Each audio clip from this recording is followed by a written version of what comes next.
Now, top excuses for not wearing a seatbelt, as told by guys in Tennessee. Man, I get claustrophobic though, you know? That's not claustrophobia, that's safety. I don't know, I get this rash. Are you sure that's from a seatbelt? I don't need one, I've got my airbag. Seatbelts and airbags work together. Think teamwork, like sports. Nobody tells me what to do in my vehicle. Ever heard of stoplights or speed limits? There's really no good excuse for not wearing a seatbelt. Click it or ticket. Brought to you by the Tennessee Highway Safety Office.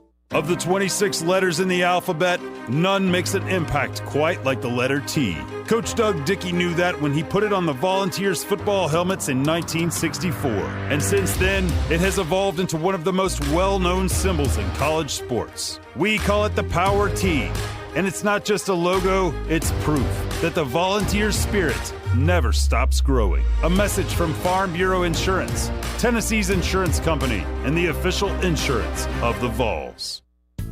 When you want down-home cooking, just head downtown. Kitchen Notes at the Omni Nashville Hotel serves traditional Southern cooking, sourced fresh and local, just like Grandma used to make. Start your day with a Southern smoked breakfast bowl or a Music City omelet. If you're looking for variety, hit the biggest breakfast buffet in Music City or get your fill at the world-famous Biscuit Bar. Kitchen Notes dishes up lunch with traditional Southern tomato pie, country ham, and classic picnic ambrosia. Serving breakfast Monday through Thursday from 7 a.m. to 10:30 and lunch is served 11 a.m. to 2 p.m. And Kitchen Notes doesn't forget the brunch crowd. Brunch at Kitchen Notes is every Friday through Sunday from 7 a.m. to 2 p.m. featuring cast iron pancakes, made to order waffles and eggs, and ice cold carafes of mimosas. Enjoy farm to table Southern dishes made from treasured family recipes. Kitchen Notes at the Omni Nashville Hotel, 5th Avenue, downtown.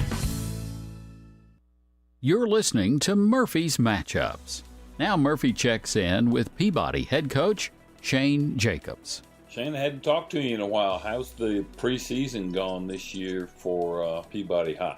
It's been a good preseason. Started with January off-season weightlifting, and so the whole period between January and May with spring ball in there was a really good time for us. Of course, we graduated 24 seniors, and so had a lot of growing up to do and trying to catch up on some lack of experience that we have. But the kids have really bought in. They've worked so hard. It's been a really fun group to coach, and we're just excited about the rest of the season. 24 seniors on a 2A football team speaks volumes for your program. How many kids will you dress out this fall? We don't dress freshmen in our programs. Dressing grades 10 through 12, we dress around 55 kids, which is about average. Maybe we're a little bit down. We've dressed as many as 63, I think. So we're typically between 55 and 60 kids, and so the numbers have been up. And when you get these communities that have a lot of tradition, like Trenton has had for several years before my time, the numbers are good, and you have a lot of males in the school playing football. It's a lot of excitement, a lot of interest in it. So it's a really good place to coach. It's a really big group of kids, and we hope we can just kind of keep improving every week like we've been doing so far the entire offseason. Region 6 in 2A has got to be the toughest 2A region in the state. I have a grandson who plays at Adamsville, and we talked just moments ago. There's 5 of the 8 teams in your region have played in the state championship game. Most of them have won one. It's certainly the most challenging schedule that we've had in my time here, and I think this is my 9th year as head coach at Peabody and my 12th year overall. Can't remember a more challenging schedule, certainly because of the region that we're in and then the non-region schedule that we have. It's week in, week out. We need to play well, practice well, prepare well, and just really not a lot of room for error in this region. There's going to be some really good football teams in this region that after week 10 will be playing basketball, and so it's certainly a tough region. I can't imagine a tougher region in the state. Best of luck to you and everyone involved in your program. Okay, thank you so much, Murphy. Appreciate what you do. Peabody High School head coach Shane Jacobs. Games in the West and Division II, they're all straight ahead on Murphy's Matchups. Starting to save for your future doesn't have to be difficult. Let Wilson Bank and Trust help tone up your financial goals this year. Our certificates of deposits or CDs can help your money work harder with our competitive rates, earning you more than ever before. WBT checking options allow you to earn rewards you can really use, like a high interest rate or cash back on check card purchases when you meet some e-banking qualifications. Visit your closest Wilson Bank and Trust office or online at wilsonbank.com to get started today. Member FDIC. Jackson Boone Racing. The youngest driver at age 19 to win the coveted Pro Late Model Series Championship at Nashville Fairgrounds Speedway. Jackson Boone Racing. A local kid and Page High graduate who's been winning races since he was 8 years old. Jackson Boone Racing. Come join Red Street Records and Roy's Meat Service, along with the Boone Group, a market leader for your home financing needs. In supporting this rising star, visit JacksonBooneRacing.com to see how you can be a part of the journey and join us running up front. Jackson Boone Racing. Located at 2705 Nolensville Pike, Southern Trophy has been serving Nashville and Middle Tennessee for over 62 years. Southern Trophy offers a wide array of services like custom-designed awards, cast bronze plaques, etched crystal awards, laser-engraved corporate gifts, promotional items, merch, embroidery, screen printing, signage, and banners. Browse their entire collection online at southerntrophy.com or on Facebook at Southern Trophy. Feel free to give them a call at 615-256-7295. That's 615-256-7295. Southern Trophy. They do their best to help you recognize your best. You're listening to Murphy's Matchups. Give us 30 minutes each week. We'll give you the state of Tennessee high school football. For week 2, there are 187 games scheduled.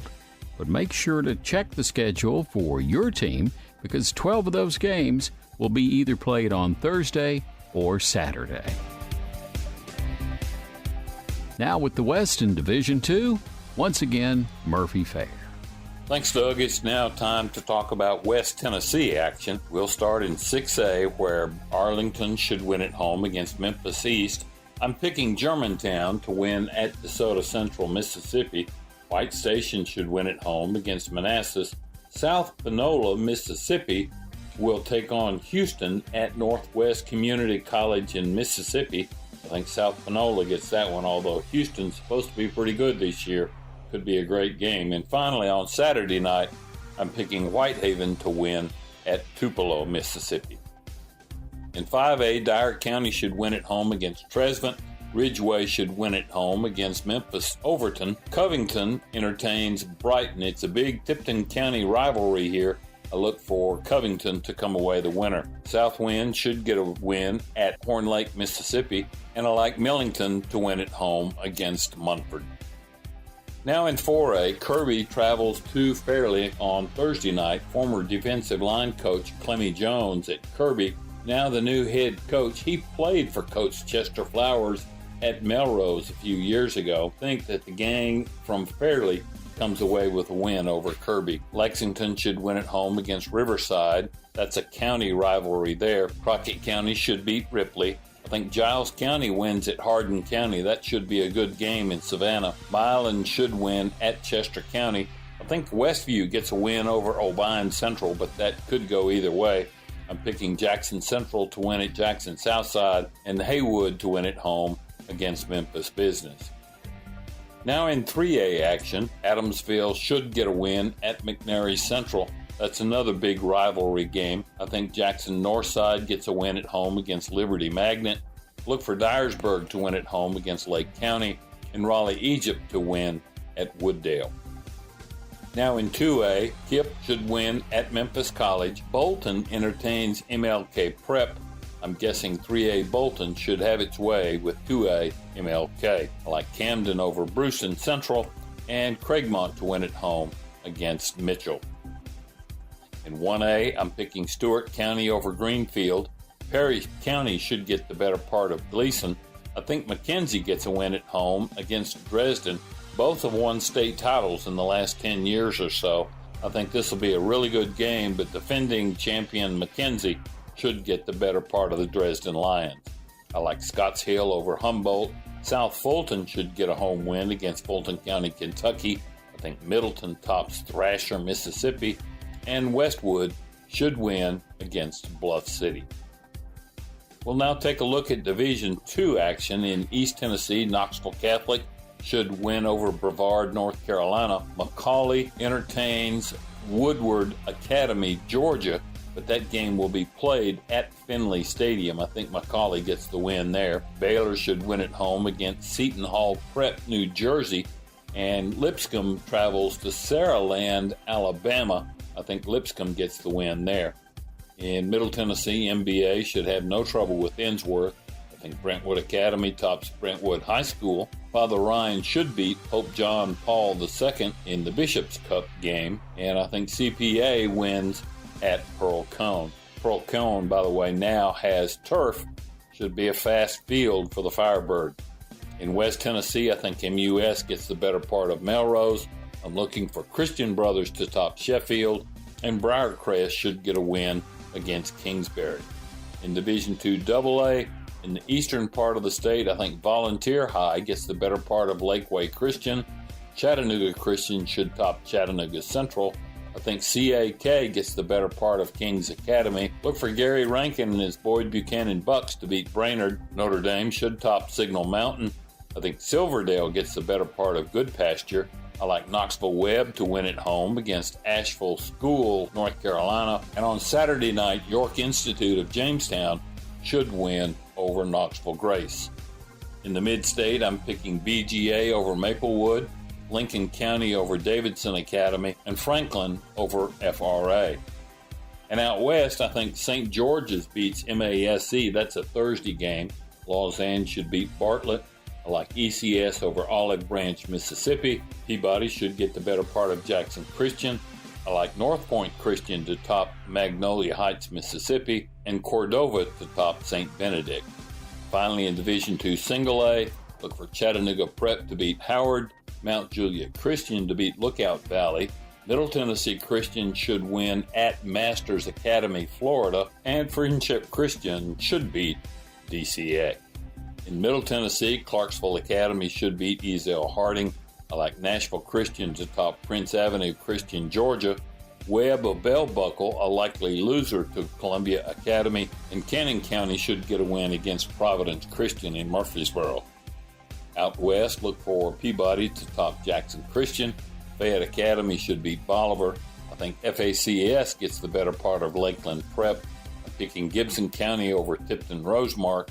Halls over Rossville Academy, West Carroll over Harding Academy, USJ over Union City, and Trinity Christian over Franklin Grace. Thanks, Murphy. And there you have it. High school football in Tennessee for Week 2. This has been Murphy's Matchups with the guru of Tennessee high school football, Murphy Fair.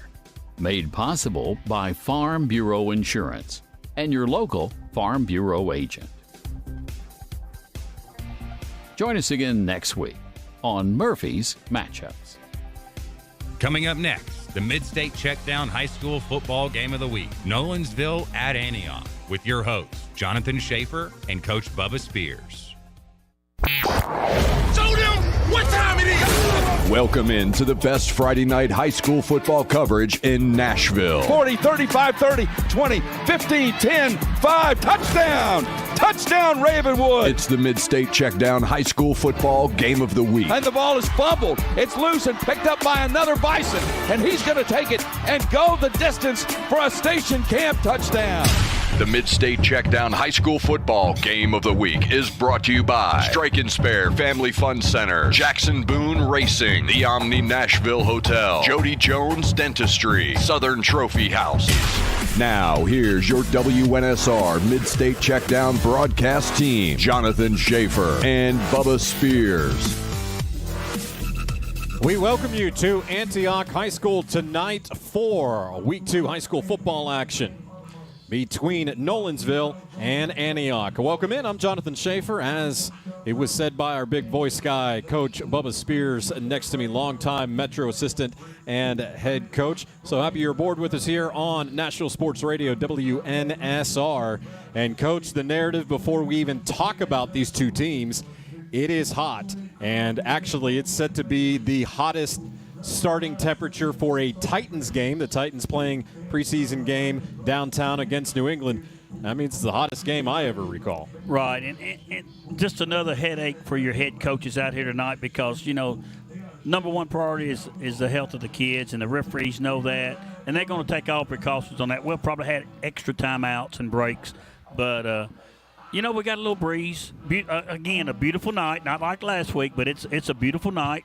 And it's hot. Well, we knew we were going to be spoiled from last week, and we expected this heat. So, Coach, quickly, how do you try to prepare for conditions like this?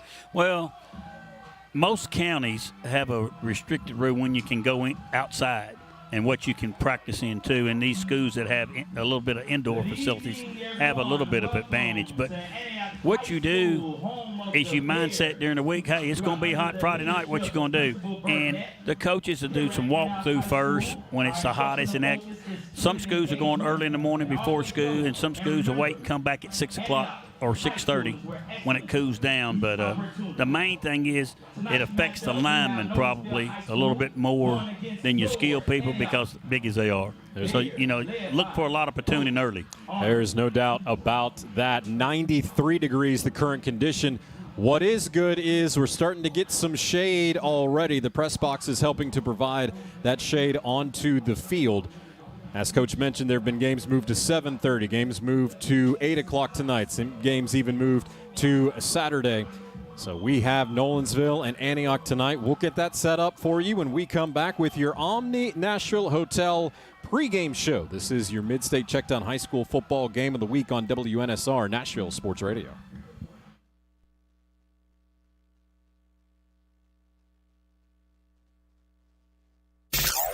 The battle for a sixth straight division crown starts right now, and the East already knows don't sleep on the Atlanta Braves. Next pitch to Riley. Swung on, hammered to deep center. He's at the track, he's at the wall. Home run!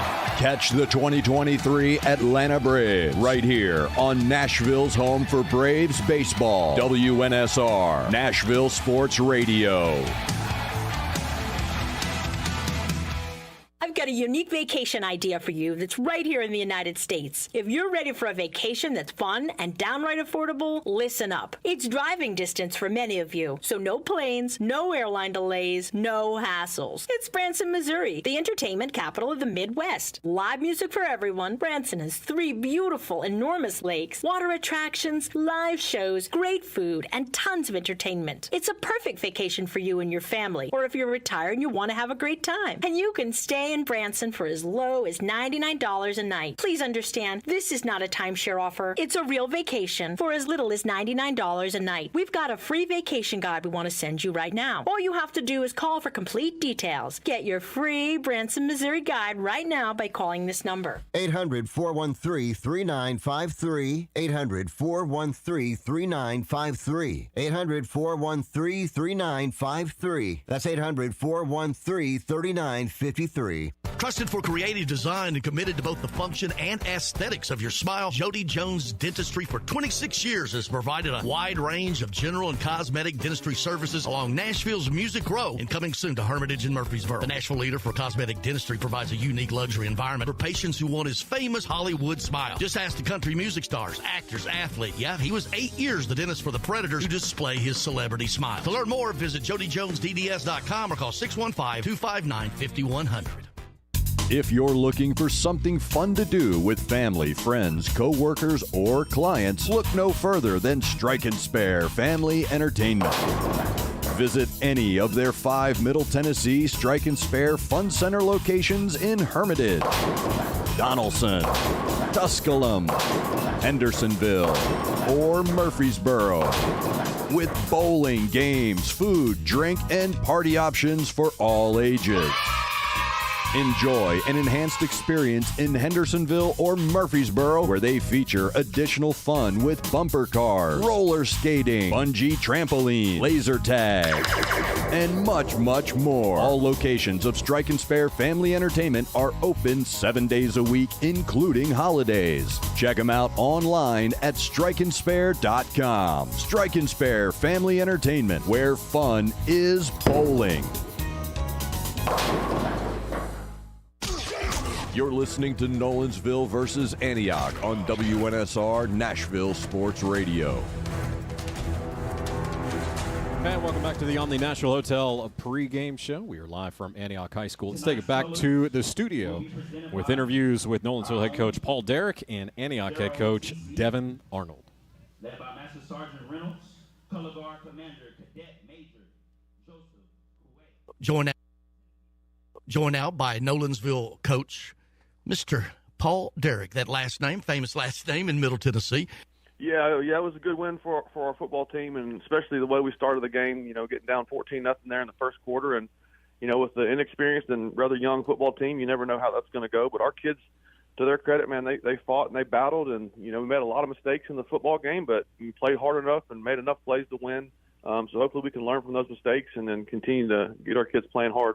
Tell me what you need for your team to get that next level where you want it to be. And also, first off, what do you think about Antioch? What do you need to do to be successful? Well, first off, I think Antioch is a good football team. I think you turn on the film, and they definitely get your attention with their athleticism, and they got guys making plays all over the field. So for us, it's all about consistency. I think whether it's our preparation or the way we play on Friday night, I think that's something that we've been talking about all season, all summer, and we'll continue to preach is, just being consistent. I made some mistakes on Friday night, as I mentioned, and, that's not being consistent. We're making those mistakes. We try to get those corrected this week, and we've just challenged our kids to be consistent in the way they prepare and then also in the way they execute on Friday night. Zion Tomaski in the opener, 22 carries, 136 yards, 2 touchdowns in that 21-20 win over Rockville. Just tell me about that young man. Yeah, Zion, first off, he's a great kid, man. Kind of helped spare Samson Johnson last year at times and came and kind of gave us a 1-2 punch last year. But he stepped up. He's the guy this year, and, he's a strong, powerful kid, can really run away from it if he gets out in the open field. He's not the biggest, but, he's got a lot of heart, and he runs hard. And like I said, if he gets a crease, he can run away from you. So he's done a phenomenal job for us last year coming in, and like I mentioned, sparing Samson, but this year he's going to have to carry the load for us. We're joined now by Antioch coach Devin Arnold. I mean, we are making progress. It's been a great summer. The boys have worked hard to get where we are, to compete against, good talent and good competition. And, we're just trying to get better daily to get a win in the column. And I don't know what you've seen of Nolensville. What are you going to have to do to be successful against them? Man, we just got to play disciplined football, man.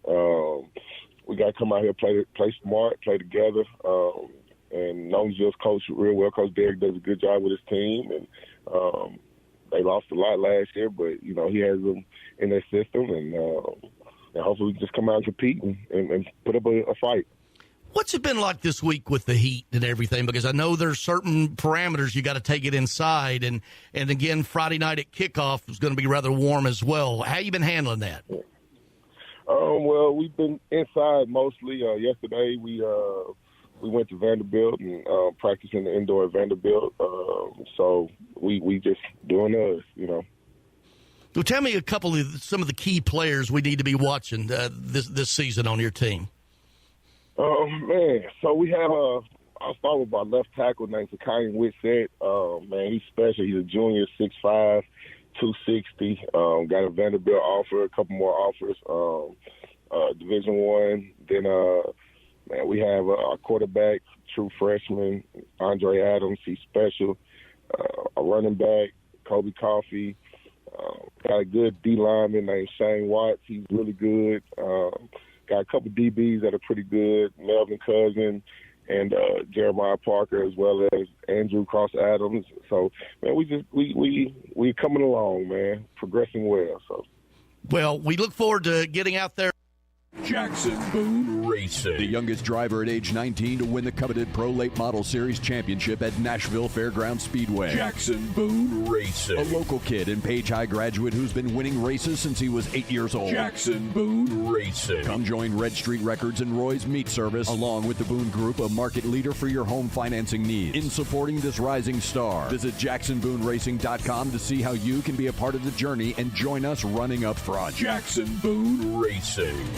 We all know that Nashville life can get hectic. In the middle of all the madness that is life, don't forget to take care of yourself. Treat yourself to Nashville's ultimate relaxation experience at Mocara Spa at the Omni Nashville Hotel. With services for men and women, Mocara Spa at the Omni Nashville Hotel is your one-stop shop for full body treatment. Begin your experience in the exquisite relaxation room, then enjoy a full body treatment or even a couple's massage before finishing in the salon. Located on the 4th floor of the Omni Nashville Hotel, Mocara Spa is Nashville's highest quality self-care oasis. To book your experience or gain information on packages, call Mocara Spa today at 615-761-3600. Again, 615-761-3600. Or log on to theomnihotel.com. And with every booking, you'll have free valet parking and rooftop pool access to enjoy the Music City skyline. And through Labor Day, enjoy the 4th floor spa terrace for only $20. Mocara Spa at the Omni Nashville Hotel, 5th Avenue, downtown. Located at 2705 Nolensville Pike, Southern Trophy has been serving Nashville and Middle Tennessee for over 62 years. Southern Trophy offers a wide array of services like custom-designed awards, cast bronze plaques, etched crystal awards, laser-engraved corporate gifts, promotional items, merch, embroidery, screen printing, signage, and banners. Browse their entire collection online at southerntrophy.com or on Facebook at Southern Trophy. Feel free to give them a call at 615-256-7295. That's 615-256-7295. Southern Trophy. They do their best to help you recognize your best. It's the MidState Checkdown High School Football Game of the Week. Jonathan Schaefer with play-by-play and Bubba Spears with color analysis. Now, down to the field with your first half coverage. Here's Jonathan Schaefer. And thank you for joining us here on National Sports Radio, WNSR, our MidState Checkdown High School Football Game of the Week, powered by Jody Jones Dentistry. As Antioch won the toss, they deferred.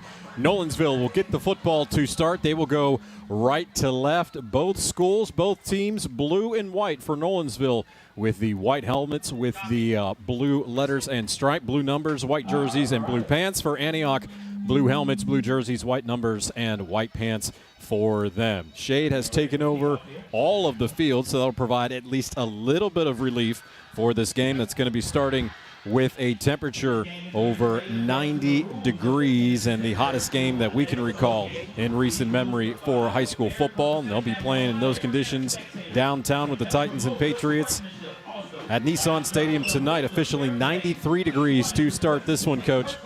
And Nolensville, this is a team that had a great run last season, Coach, as they were able to go 12-1. They won the Region 6 5A title, but fell in the 5A state quarterfinal 35-28 to Page, who has become a big-time rival. Yeah, I tell you what, Page has always got a good program there. And, guys, it's just another great night for football. I get excited every time the kickoff, and it's just awesome. A lot of blue out here, but, you know, the advantage goes to Nolensville because, you know, it's psychological wearing that white jersey when it's hot.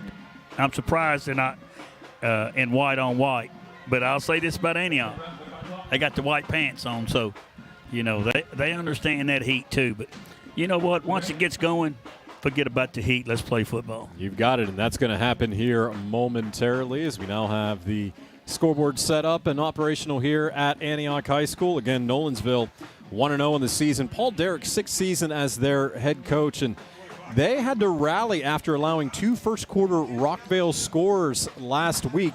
They were able to rally. This is a team that's looking to replace a lot of production from last year, Coach. Yeah, and that's the program that he's built out there. You know, you stay with the program and you work hard, and it's your time, and you're going to step right in there. And they've had a lot of reps, and they've had scrimmages, so they're young as far as game time. But you know what? They're anxious to play too. So, again, we're still in the second week. This is one of the weeks as a coach you think you're going to make your most improvement from game 1 to 2. Antioch is 0-1 to start the season. Devin Arnold, second season as head coach, played at Antioch. Also TSU was an assistant at Lipscomb Academy with Trent Dilfer. And Coach Antioch, as we get to the kickoff here in a moment, they were up 22-21 at halftime before Lebanon able to take over in the second half and win 39-28. But we're going to see a great quarterback, freshman quarterback for Antioch, and Andre Adams playing tonight. Ball is in the air, and it is retrieved at the 6-yard line. And Nolensville coming up the middle of the field, a quick hit up at the 20 with the football. Zion Tamaska, who was the leading rusher for Nolensville last week. And now it will be Nolensville on offense as they will be going from right to left. And their quarterback, Ty Collins, the senior, 6'4", 205. And, Coach, this is someone that had to wait and fight to get that starting job, and he's got it now. Yeah, Nolensville's offensive line's got some pounds on them, but looks like a couple pretty good-sized fellas there on defense for Antioch. Ought to be exciting in the trenches tonight. Tamaska, 136 yards, 2 touchdowns last week, snap back. Fake the handoff and the throw over the middle. It is caught and streaking to the near side, missing 3-4 would-be tacklers. That is Caleb Farr coming down the near sideline up to the 33-yard line. Scratch that, Landon Smotherman with the catch. And he went from right to left, far side of the field to the near side, Coach, and he was able to just dodge defenders and got a big play there on first down. Just a slant route, and he hit him on stride. And I'm tell you what, missing tackles. You know, we saw that a lot last week. You can't miss tackles this early in the season and give them extra yardage, you know, as they call it, yards after catch. So Nolensville with a big play on first down, those yards after catch. It was a shotgun snap, fake the handoff to Tamaska, and then basically just a quick slant in from the slot on the right side. And now again, shotgun formation, trips to the far side right, handoff Tamaska. He comes to the short side, near side, and tackled quickly down at the 31-yard line, a gain of 1 at most as we are underway here at Antioch High School. Nolensville taking on the Antioch Bears in your MidState Checkdown High School football game of the week. Yeah, Marquelis Meadows, number 0, he was there to make the tackle and slid off, and he got that extra yards, picked up 1.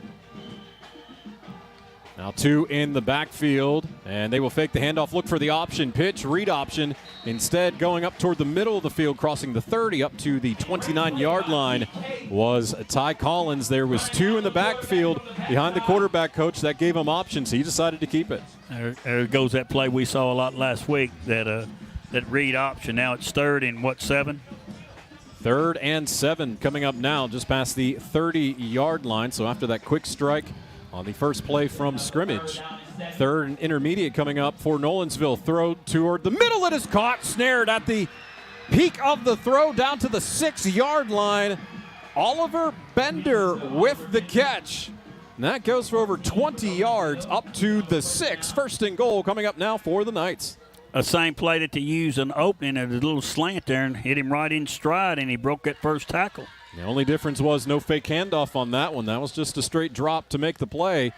And now faking the handoff, rolling to the far side of the field to the right toward the goal line. A flag is down. A touchdown is indicated. But a flag came in from the referee behind the play, David Patton.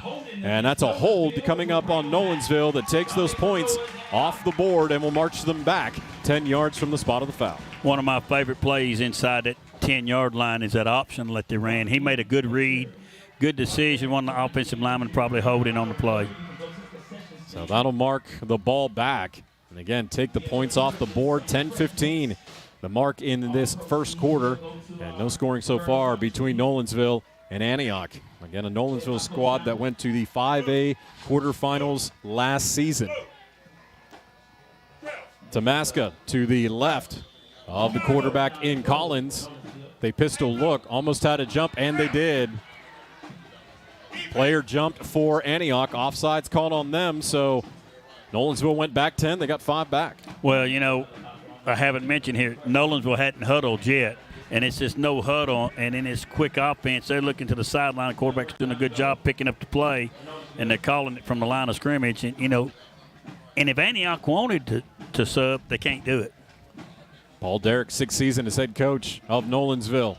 No handoff that time, faked it up the middle. Collins, again, with that option play, decided to plunge up the middle and got it up to the 7-yard line, where it will be 2nd and a goal coming up.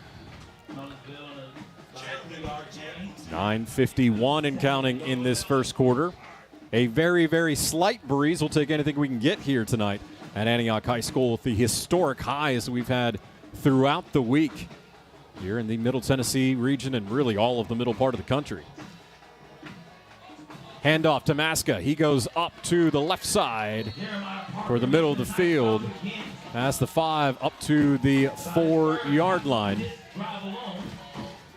And now 3rd and goal coming up for Nolensville. And if Antioch can find a way to force a possible field goal attempt, that would be a win for this defense. Yeah, DJ Denton made a good play right there, number 56, on that dive up the middle. One to the tight side left, 2 to the far side right. With the quarterback in Collins to his right, Tamaska. Man in motion left to right is Smotherman. They're going to roll to that right side, throw to an open man, and that man who was open was the man in motion, Landon Smotherman, into the end zone. Touchdown for Nolensville as they score on their first drive of the game. Collins to Smotherman. A great concept there. They sent the man in motion. He goes out in the flat, and the wide out there runs the slant they've had success with. So the corner goes with him, and he just tosses it to him wide open. Well designed and well executed play that time by Nolensville. Roderick Diaz with the extra point attempt. And the ball is up in the air. Good leg. The kick is up, and it is good. 8:52 remaining in the first quarter of action. Nolensville 7 and Antioch nothing. You're listening to the MidState Checkdown High School Football Game of the Week on WNSR Nashville Sports Radio. This is the Greg Pogue and John Burton Show. It's Miss Amy now for everybody, right? Apparently it's Miss Amy. It's Miss Amy, Miss Amy. I call her AAS. I call her owner. And then the boss. You know what she is? She's a wolf in sheep's clothing. Damn, bro. She's a gangster. She knows what she's a gangster. She knows what she's doing. Yep. Greg Pogue and News Channel 5's John Burton, WNSR, Nashville Sports Radio. You're listening to Nolensville versus Antioch on WNSR Nashville Sports Radio. That scoring drive, 8 plays, 80 yards, 3:08 taken off the clock. And that time, Nolensville coach a very balanced attack. They were able to run it with the quarterback on the option. Also, Tamaska got the football, able to flare it out to the side in the slot position a few times. Really good attack from Nolensville. Right. Impressive with Ty Collins, the quarterback there, throwing that slant route and throwing that. I mean, I think he was perfect on that drive, wasn't he? I believe he was. And kickoff coming up from Nolensville. J.D. Coleman to kick it off. Run up and strikes it. It'll be toward the sideline. No fair catch called as it's retrieved at the 18-yard line, coming to the near side. That is Melvin Cousin, and he brings it up to the 30-yard line at the 8:45 mark. So Antioch, with their first offensive possession, have a player still down on the field. That player is Devin Tucci, and he's able to get up and come off the field. So let's see what this Antioch offense can do with a quarterback coach that I know is highly touted, and that's remarkable considering he's only a freshman. That's number 10, Andre Adams. Good-sized kid for being a little freshman. He had a really good game, at least a really good first half last week against Lebanon. The spread look, pistol look, 2 receivers near side right, 1 to the left. Man in motion. And keeping it, no, he'll hand it off. And that is to the man in the backfield, and Kobe Coffey goes to the far side. Nice gain on first down. Did a good job of riding in there on that jet sweep, reading it. And again, it's that read option right there, you know. He's going to give it or he's going to keep it. There's no doubt about that. 5 yards on that play, a long 5. Second down coming up, trips to the near side right with a sidecar to the right hip of Adams in shotgun. Snap back, he hands off. Once again, Coffey far side. Coffey trying to shed a tackler. Does! Sheds more than 1, 2, 3, 4 tacklers. Takes it down to the 50-yard line. Kobe Coffey, coach, with a very strong run on the far sideline for the first down. Sure was.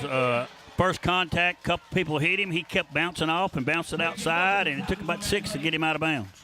At the Antioch 49-yard line, first down for the Bears. So Coffey with the first 2 carries of the game. 2-by-2 set with Coffey in the backfield. Behind Adams to his left hip. Now they've got a man in motion, which is Dwayne Coble. Look to throw the screen near side. They do. It's caught. And able to split 2 defenders and take it up is Kobe Belton. And a flag is down very late from the official on the near side as the ball was moved up into plus territory to the 46-yard line. Let's get the official call from the referee, David Patton.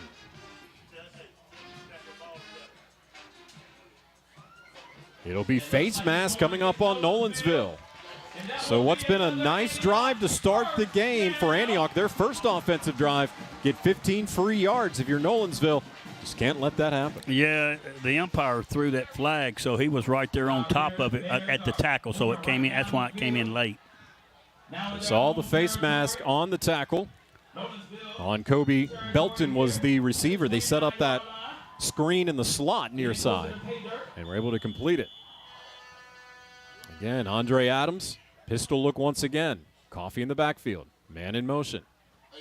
Ball at the near hash and handoff. Coffee comes this time to the near side. Coffee 25, 24, 23-yard line.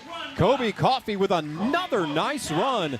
And, Coach, he has been running well to start this game. 8 yards on that one. Hey, like the way he's sticking it in there. And I'll tell you what, quarterback's doing a good job reading.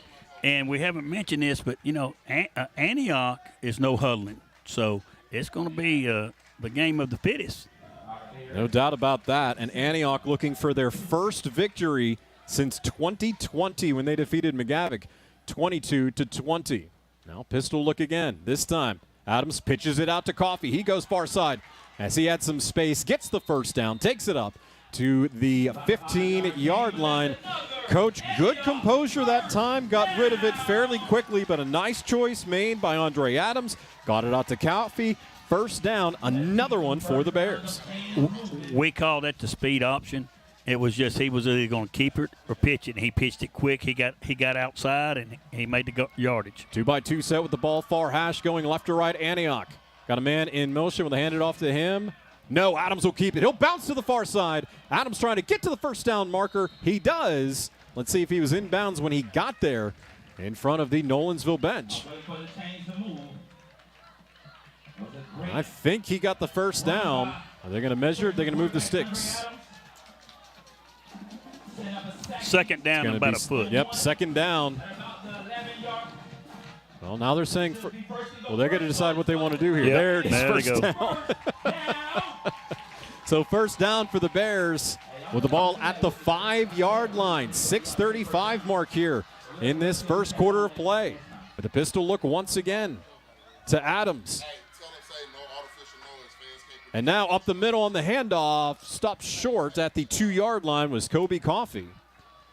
Second and goal coming up, but Coach, I've been really impressed with what Antioch's been able to do so far. They had a strong first half last week as they led against Lebanon in the first half. Snap back and a flag. I think we're going to have procedure. Yeah, lineman move. Yeah, they're impressive. I mean, they're staying low, staying with their blocks, and the quarterback's making some good reads. Devin Arnold's second season as head coach here, Coach Spears, and we know he had a tall order in terms of rebuilding this program, but we have seen incremental progress with them. They're looking to get their first win since 2020.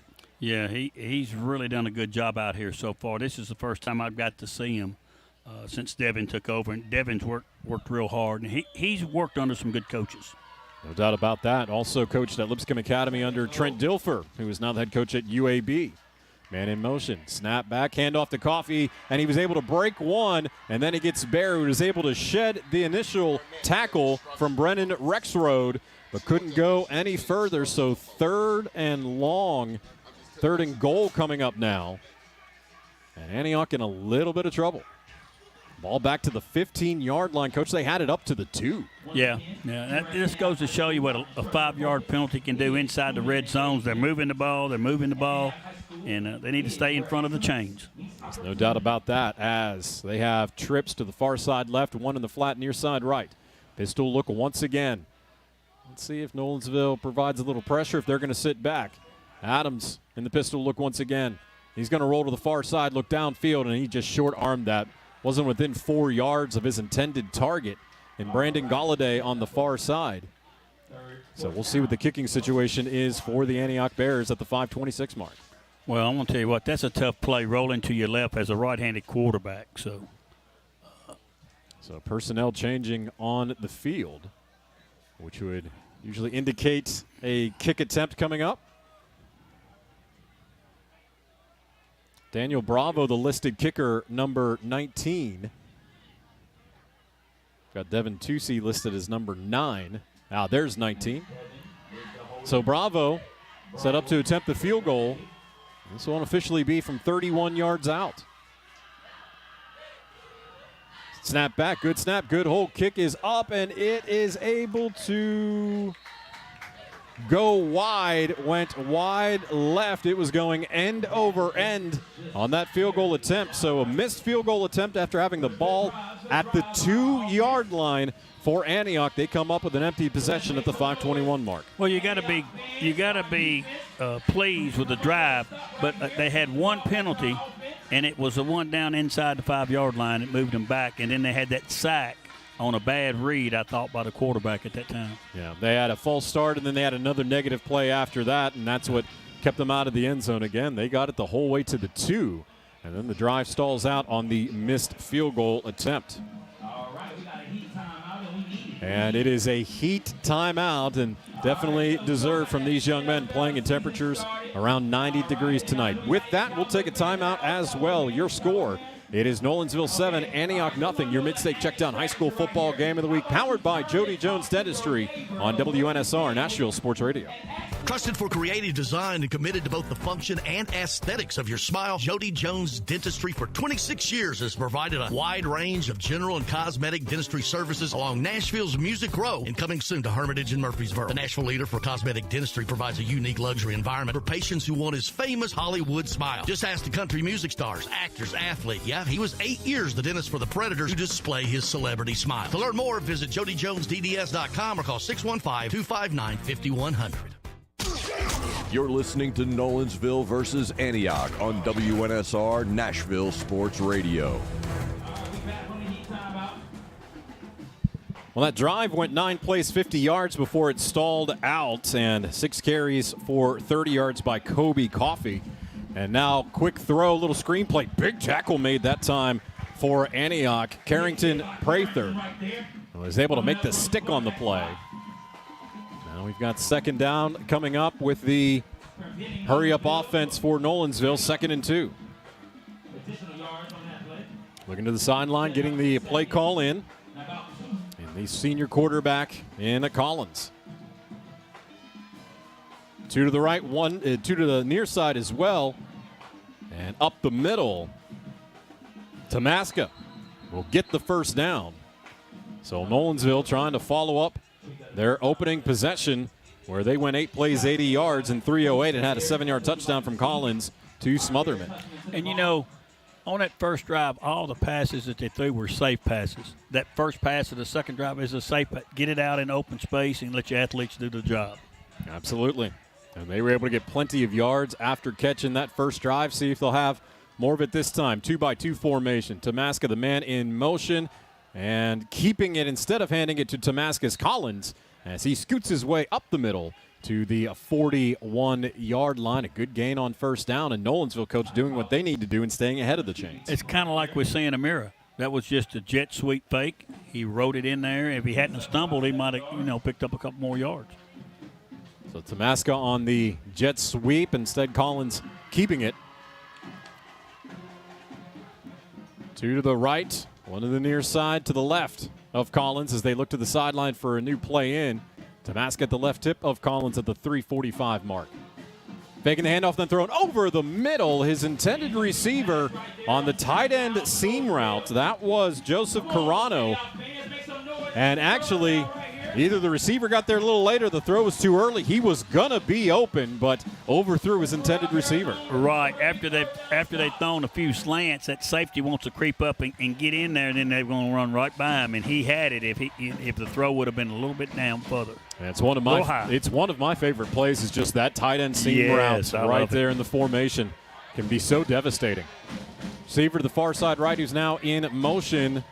And they hand off to that receiver, and Smotherman, who has a touchdown tonight. He scampers to the near side. That looks like let's see if they're going to throw a flag. No, he was driven out of bounds about a good 5 yards. No flag on the play. First down coming up for Landon Smotherman and Nolensville as they continue their march downfield, going right to left in this MidState Checkdown High School football game of the week, powered by Jody Jones Dentistry and also presented in part by Jackson Boone Racing, Omni Nashville Hotel, Strike and Spare, and Southern Trophy House.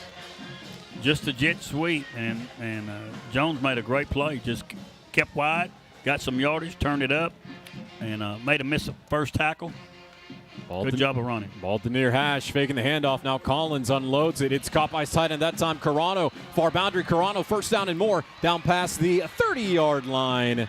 And able to get Carano open there in the slot with some space. He took it to the far boundary in front of the Nolensville bench. Got a big first down. Yeah, the outside two receivers ran him off, ran him right out in the flat. He sprinted to the right, got it to the outside for him, made a great catch and great catch and run right there. But as you mentioned, Coach, they've done a very good job with yards after catch. They're getting their playmakers in open space. I might have thrown the ball if I could have done that, huh? Collins with a man in motion, Smotherman. And Tamaska will go up the middle. Nothing doing that time. A good stop by the Bears. No penetration by Tamaska up the middle. And it'll be second down, a gain of maybe one.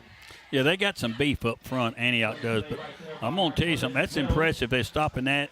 They just got to stop the jet sweep, the wide stuff. Don't get outflanked. I wouldn't be surprised if they go back to that tight end clear out maybe on the other side of the field. Let's see what they do. We're going to see it again. At some point, I would agree with you. Trips to the near side, one to the far side. Screen set up, far boundary. Tamaska gets the ball from Collins. First down more. Tamaska stays on his feet. Tamaska into the end zone. That is a 28-yard touchdown for Nolensville. Collins, his second touchdown pass of the game. This one goes to the running back in Tamaska. On the screen, far boundary, takes it into the end zone. It's now a two-possession lead for Nolensville. Same thing we've talked about. They ran everybody off, slide him out in the flat, and they just dink and dunk. Yeah. And the back knew what to do with the ball once he got it. Instead of the tight end that time, it went to the running back and flared him out. I've really liked the variety of play calls they've had so far tonight, Coach. Yes, it's a great concept, and I'll tell you one thing. He knew what to do with it. No question. And this was a young man who was further down the depth chart last year for Nolensville, but Tamaska still had a nice season for Nolensville as he had 735 yards on just 81 touches, broke 100 yards twice, and scored 7 total touchdowns last season. So that's where they're replacing some of that production offensively are the Knights. Kick is up and good. 2:24 the mark here in the first quarter. It is Nolensville 14, Antioch nothing, as you're listening to the MidState Checkdown High School football game of the week on WNSR Nashville Sports Radio. Jackson Boone Racing. The youngest driver at age 19 to win the coveted Pro Late Model Series Championship at Nashville Fairgrounds Speedway. Jackson Boone Racing. A local kid and Page High graduate who's been winning races since he was 8 years old. Jackson Boone Racing. Come join Red Street Records and Roy's Meat Service along with the Boone Group, a market leader for your home financing needs. In supporting this rising star, visit JacksonBooneRacing.com to see how you can be a part of the journey and join us running up front. Jackson Boone Racing. You're listening to Nolensville versus Antioch on WNSR Nashville Sports Radio.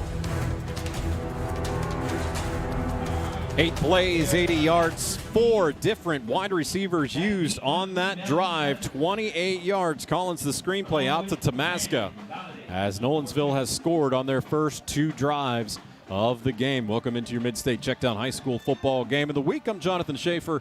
Coach Bubba Spears to my right, longtime Metro head coach. And again, get well wishes going out to our colleague in Joe Fisher. He was out for this week, and hopefully we can get Joe back next week.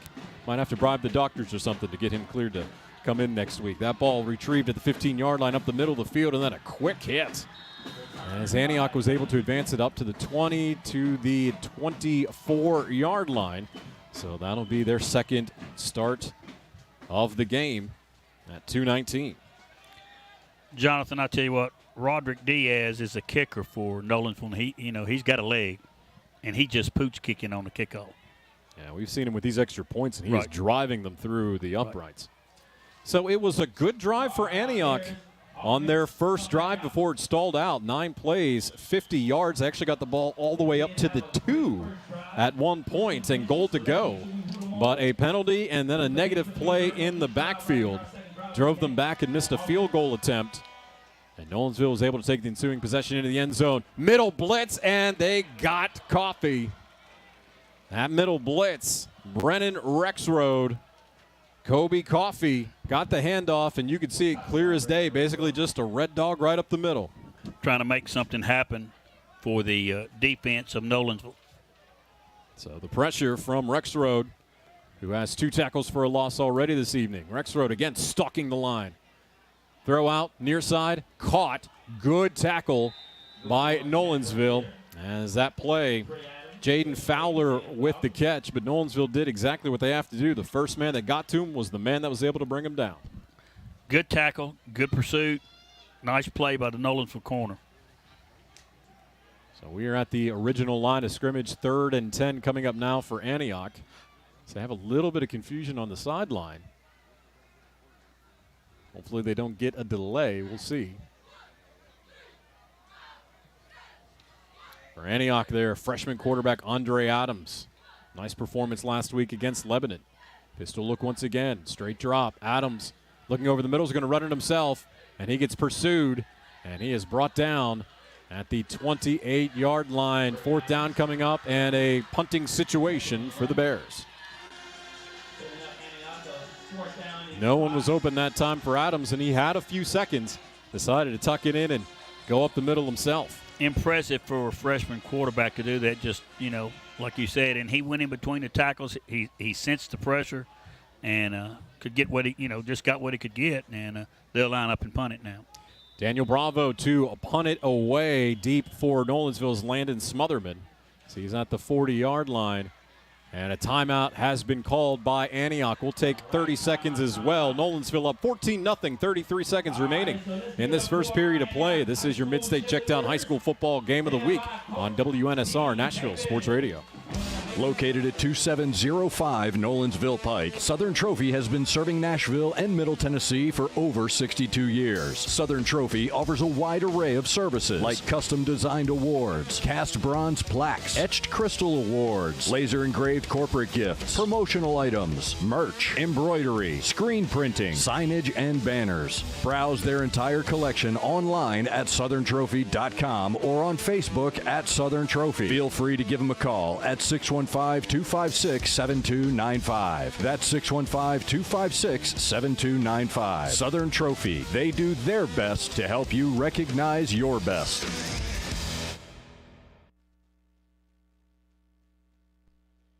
Cool.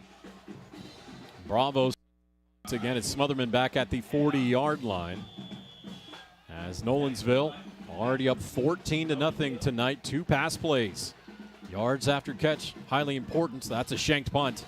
Goes straight up the chimney. They're going to get a decent bounce. Smotherman's going to let it go. He lined up at the 40. It bounces out to the 38-yard line. So, Coach, it didn't look good at first, but they were able to get a favorable roll. Now Nolensville setting up at their 38. It looked like Nolensville came to block it, and they got back there pretty good.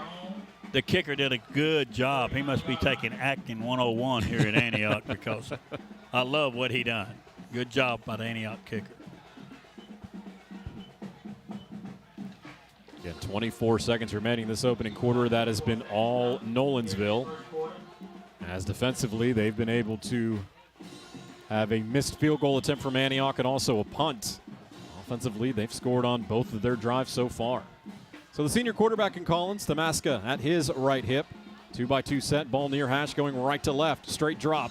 Collins was loading up, looking downfield, going to roll to the near side. Now has plenty of space, and he's going to sprint out of bounds to the 45-yard line, get a gain of 6.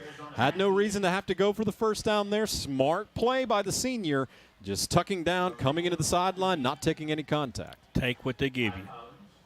Don't force it. Just take what they give you. You got a 14-point lead. You need a good drive right here. You're still in the first quarter. And he was looking to go deep over the middle. He was rearing back to throw a deep ball, did not.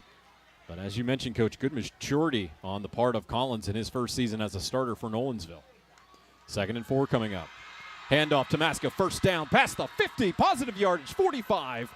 up to the 44-yard line. Big run that time by Tamaska, who gets the first down with 7 seconds remaining in the first quarter. And Coach Tamaska, he's not real big, but boy, he's got no problem putting his shoulder into people. Well, first contact, he got a lot of yards after first contact right there, and he does a good job of running. 5'9", 170 in Tamaska. That's the end of the first quarter. Your score, it is Nolensville 14, Antioch nothing. You're listening to the Midstate Checkdown High School Football Game of the Week on WNSR Nashville Sports Radio. Switch to Boost Mobile and get the ultra smooth, ultra powerful iPhone 11 for $49.99. He didn't stutter. See every angle with dual cameras, Make it a double. all on America's largest 5G networks. Large and in charge, baby. Get with the power of Boost and get the iPhone 11 for $49.99. That's half a Benjamin. Boost Mobile. Unleash your power. ID verification required. New customers only at 1 per line. Additional restrictions apply. See boostmobile.com for details. Welcome back to Total Wine. What brings you in today? Hey, Ruthie. I need help filling the ultimate beach cooler. Well, we have the most hard seltzers and amazing canned cocktails anywhere, like High Noon, Cutwater, White Claw, Truly, Topo Chico, Jack Daniels and Coke, Neutral Vodka Seltzer, and Cayman Jack Zero Sugar Margarita in cans. Wow. I'm going to be the king of the cooler. And we have them at the lowest prices in town. With the lowest prices for over 30 years, you'll always find what you love and love what you find. Only at Total Wine & More. Drink responsibly, be 21. You're listening to Nolensville versus Antioch on WNSR Nashville Sports Radio. Knights in plus territory going left to right to start this second quarter in their white uniforms. Collins throws it out to the flat near side. Tamaska, 45-40. Evades one tackler, still on his feet up past the 30 to the 25. He has a chance to go, and he will. Another touchdown for Nolensville. That goes 45 yards. Just a little flare out and had 2 missed tackles. He made a cut cross field, and it was wide open. And that'll be the third touchdown of the game for Ty Collins, as Nolensville has dominated with their yards after catch. And again, it looked like he would be dead to rights long before he could get to the first down marker, able to get away from those 2 would-be tacklers, brought it from the near boundary back up the middle of the field, and found open space and got into the end zone. Snap back, kick is up, and the kick is good. Your score, just 13 seconds into the second quarter. It's Nolensville 21, Antioch nothing. As you're listening to the Midstate Checkdown High School Football Game of the Week on WNSR Nashville Sports Radio.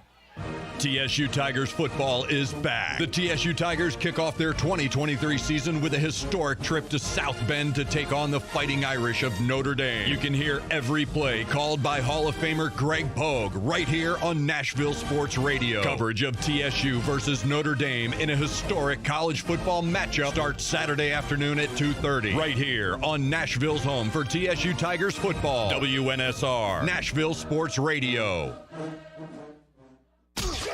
You're listening to Nolensville versus Antioch on WNSR Nashville Sports Radio. As you heard there, Coach, it'll be Tennessee State and Notre Dame coming up in a couple of weeks. Notre Dame actually playing this weekend in Ireland, taking on the Naval Academy. Yeah. I'll probably have it tuned in. I think you will. I probably will at some point as well.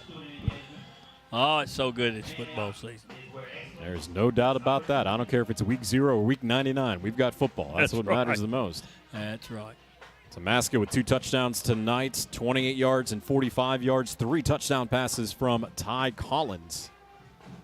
As that drive went 3 plays, 61 yards in just 37 seconds. Line drive kick that'll be caught at the 10-yard line, bobbled, dropped to the ground, picked back up, now up to the 15, 20, 25-yard line. And, Coach, they made a whole lot of something out of a whole lot of nothing. Didn't look good at first, but a good return that time for Antioch.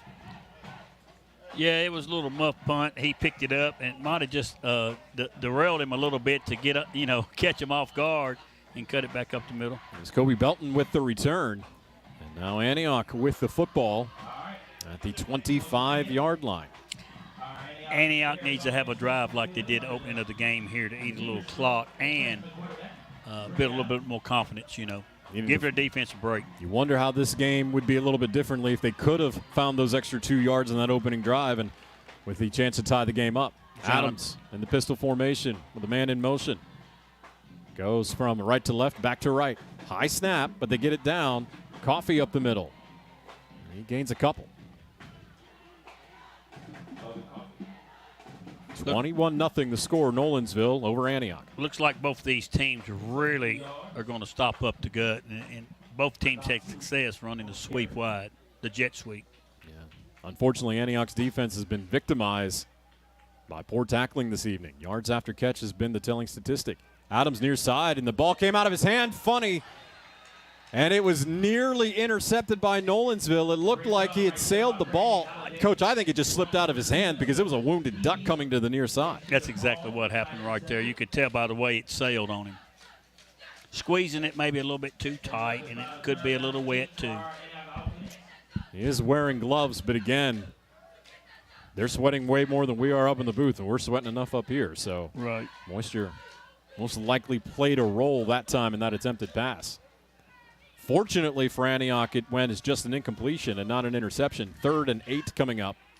Pistol look once again, trips to the right side, one to the near side left.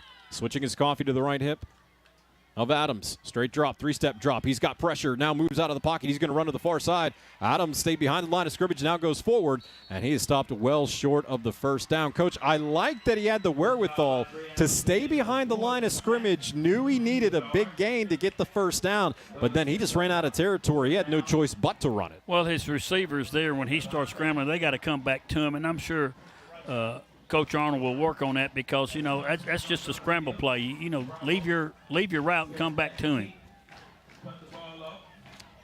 So the third possession of the game for Antioch is going to lead to their second punt as they have a late substitution coming in. They will line up on the end position to the right side. Bravo set to punt. Smotherman back again at the 40-yard line. Bravo with a fortunate bounce and roll last time.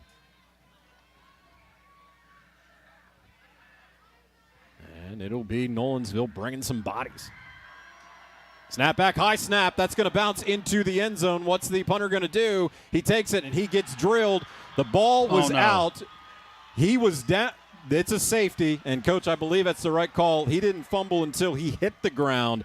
A safety on the high snap. So Nolensville with 2 more points. Right, and that was the best thing. Because if it's a fumble, then you know it's a touchdown and it's 28-0. He did fumble it away, but that wasn't until he hit the ground. Good job by the officiating David Patton, the referee, right there to make the call. So 23-0. Unfortunately for Antioch, now the free kick coming up. So Nolensville looking at very good field position in a game that they're starting to run away from. But you never know, because just like last week, we saw where Oakland was able to get up to a big lead. Then Independence got a touchdown off a muff punt at the end of the first half. They were able to score again, got a little close before Oakland was able to assert their dominance at the end of that game. Antioch's got to get something moving offensively, just like Nolensville, you know, with a short passing outside, get it to your athlete and let them make something happen in space. Because right now they're behind the 8 ball. There's no question about that. 23-0 the score. And again, an Antioch team that led Lebanon at halftime last week, which was a score that surprised some. And we see some talent on this field, Coach. We see it in the quarterback, the freshman Andre Adams. Also see it in Kobe Coffey. They've got some nice players. I think it's a matter of just putting it together. Well, one of the toughest things that you have to teach kids at this age at any level is how to handle adversity. And, you know, they're not handling adversity. Things are going to happen bad on the field. I don't care. It's going to happen on both sides. It's how well you handle it that matters, you know. So Coach Arnold will do that. The free kick coming up at the 20-yard line. You can choose to kick it off the tee. So Nolensville looking to have outstanding field position, up 23. Kickoff is in the air, a low line drive, and it bounces. It's caught at the 20. Straight up the middle goes Nolensville with the football. Xavier Ransom. Ransom still on his feet. Ransom brings it up to the 50-yard line. That is a return of 30 yards for Nolensville. They'll start at the 50. And they have scored on every possession so far, plus a safety on defense. Well, that was a pretty good kick right there. Kicked it to the 20, and it's awesome. On the other side, it was a good return, 30 yards. Actually going to mark it at the 49, so in plus territory for the Knights. Trips to the near side right. Sidecar to the right hip of Collins, who hands off. Carry up past the 45, 44-yard line. With the carry that time was DJ Manns, number 27. That's just a read there, what they've been running with the jet. He just handed it off to the halfback and did a good job of running. So again, back to the line, trips near side right. Nobody in the far side. They're looking to set up the screen. Now they're going downfield, middle of the field. Ball is caught at the 26-yard line. It's caught by Oliver Bender, who stays on his feet up past the 10. A big play for Nolensville. They look, at least fake the screen to the near side. Saw Bender, middle of the field. Collins got it to him. And it's a first down for Nolensville. They're right at the 10. Let's see if it's goal to go where the chain's set up, as it looks just short of the 10-yard line. Nope, they're putting the chains down. First and goal coming up for Nolensville. Bender did a good job going up and getting that football. And did a good job again running after the catch. And a good job that time by Collins. Looked off the screen, looked to the middle of the field, to the hash near side, found it to Bender. Now they got a man in motion. Handoff this time. And again, DJ Manns with the carry, his second of the game. He's actually going to lose a yard, so second and goal from the 11. 8:35 and counting in this second half. Nolensville up 23-0 over Antioch, as the Knights looking to win their first two games of the season. Last year they went 12-1 en route to the 5A quarterfinal. And, Coach, it was one of the great games of the playoffs last year in any classification between Page and Nolensville. Nolensville beat Page to win the region. Page beat Nolensville to win that quarterfinal matchup. Trips to the far side and left. Collins throws it, screen, far side, caught. Missed one tackle, spun away from 2, 3, now 4. Spinning like a whirling dervish was Oliver Bender, who took what looked like a 4 or 5 yard loss and turned it into a positive play of 4 yards. The corner made a good play on it, missed the tackle. The safety come up, again had a chance, missed the tackle. And the receiver did a good job of battling there and getting the extra yards. Yeah, Bender was able to shake off the first would-be tackler and then 2 spin moves to swirl his way. Officially at the 9-yard line. But it is third and goal. Collins straight drop. Collins looking over the middle. Collins near side. Does he have a receiver open? He does not.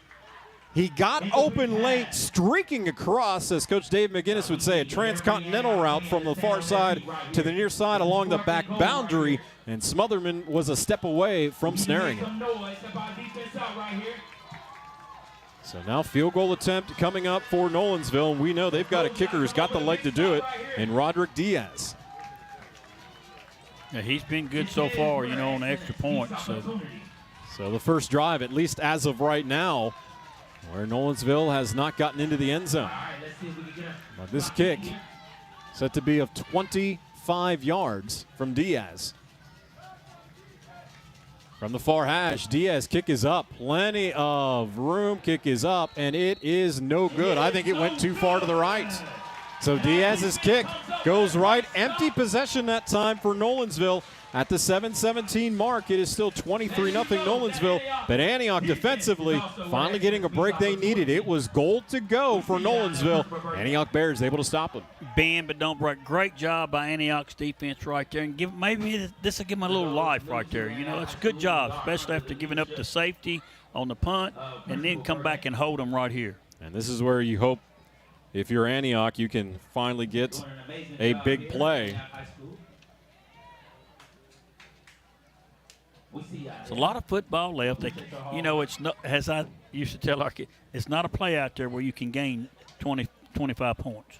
That's right. You know, you just got to play at a time. And one drive at a time. So you just want to try to get points on the board on that first drive. So Antioch with a late substitution coming in on the offensive line. And Jamarcus Williamson trips far side right, one to the near side left with a sidecar. For the freshman quarterback in Andre Adams. Snap back, Adams near side, caught, trying to break free, and does, gets to the near boundary, and then a little nudge late out of bounds, but nothing wrong with that. Jaden Fowler was able to come up with the catch. And Coach, able to help out the freshman quarterback. Quick little flare near side, get some positive yardage, try to get some momentum going. Well, Coach, Jonathan, the thing about it was they couldn't start the play because the guy come running in was the center. Yes. He came in late, but fortunately they were able to snap the football. Split ends on each side, 2 receivers far side right, 1 to the near side left. Handoff that time. Coffee comes to the near side. Coffee 30, 31, 32-yard line. That will be a first down for Antioch. Another hard run that time by Kobe Coffee. You get the positive play on first down, got it on second down, stayed ahead of the chains of the Bears, trying to get something going, down by 23. Now, Coffee Nolensville missed the first contact. They missed the contact, and he was able to get the first down by the extra yardage. Good run by Coffee. Pistol look again with 2 receivers to the far side right, 1 near side left. And option pitch, one-handed grab by Coffee, who gets it. Coffee up past the 35, 36, 37-yard line.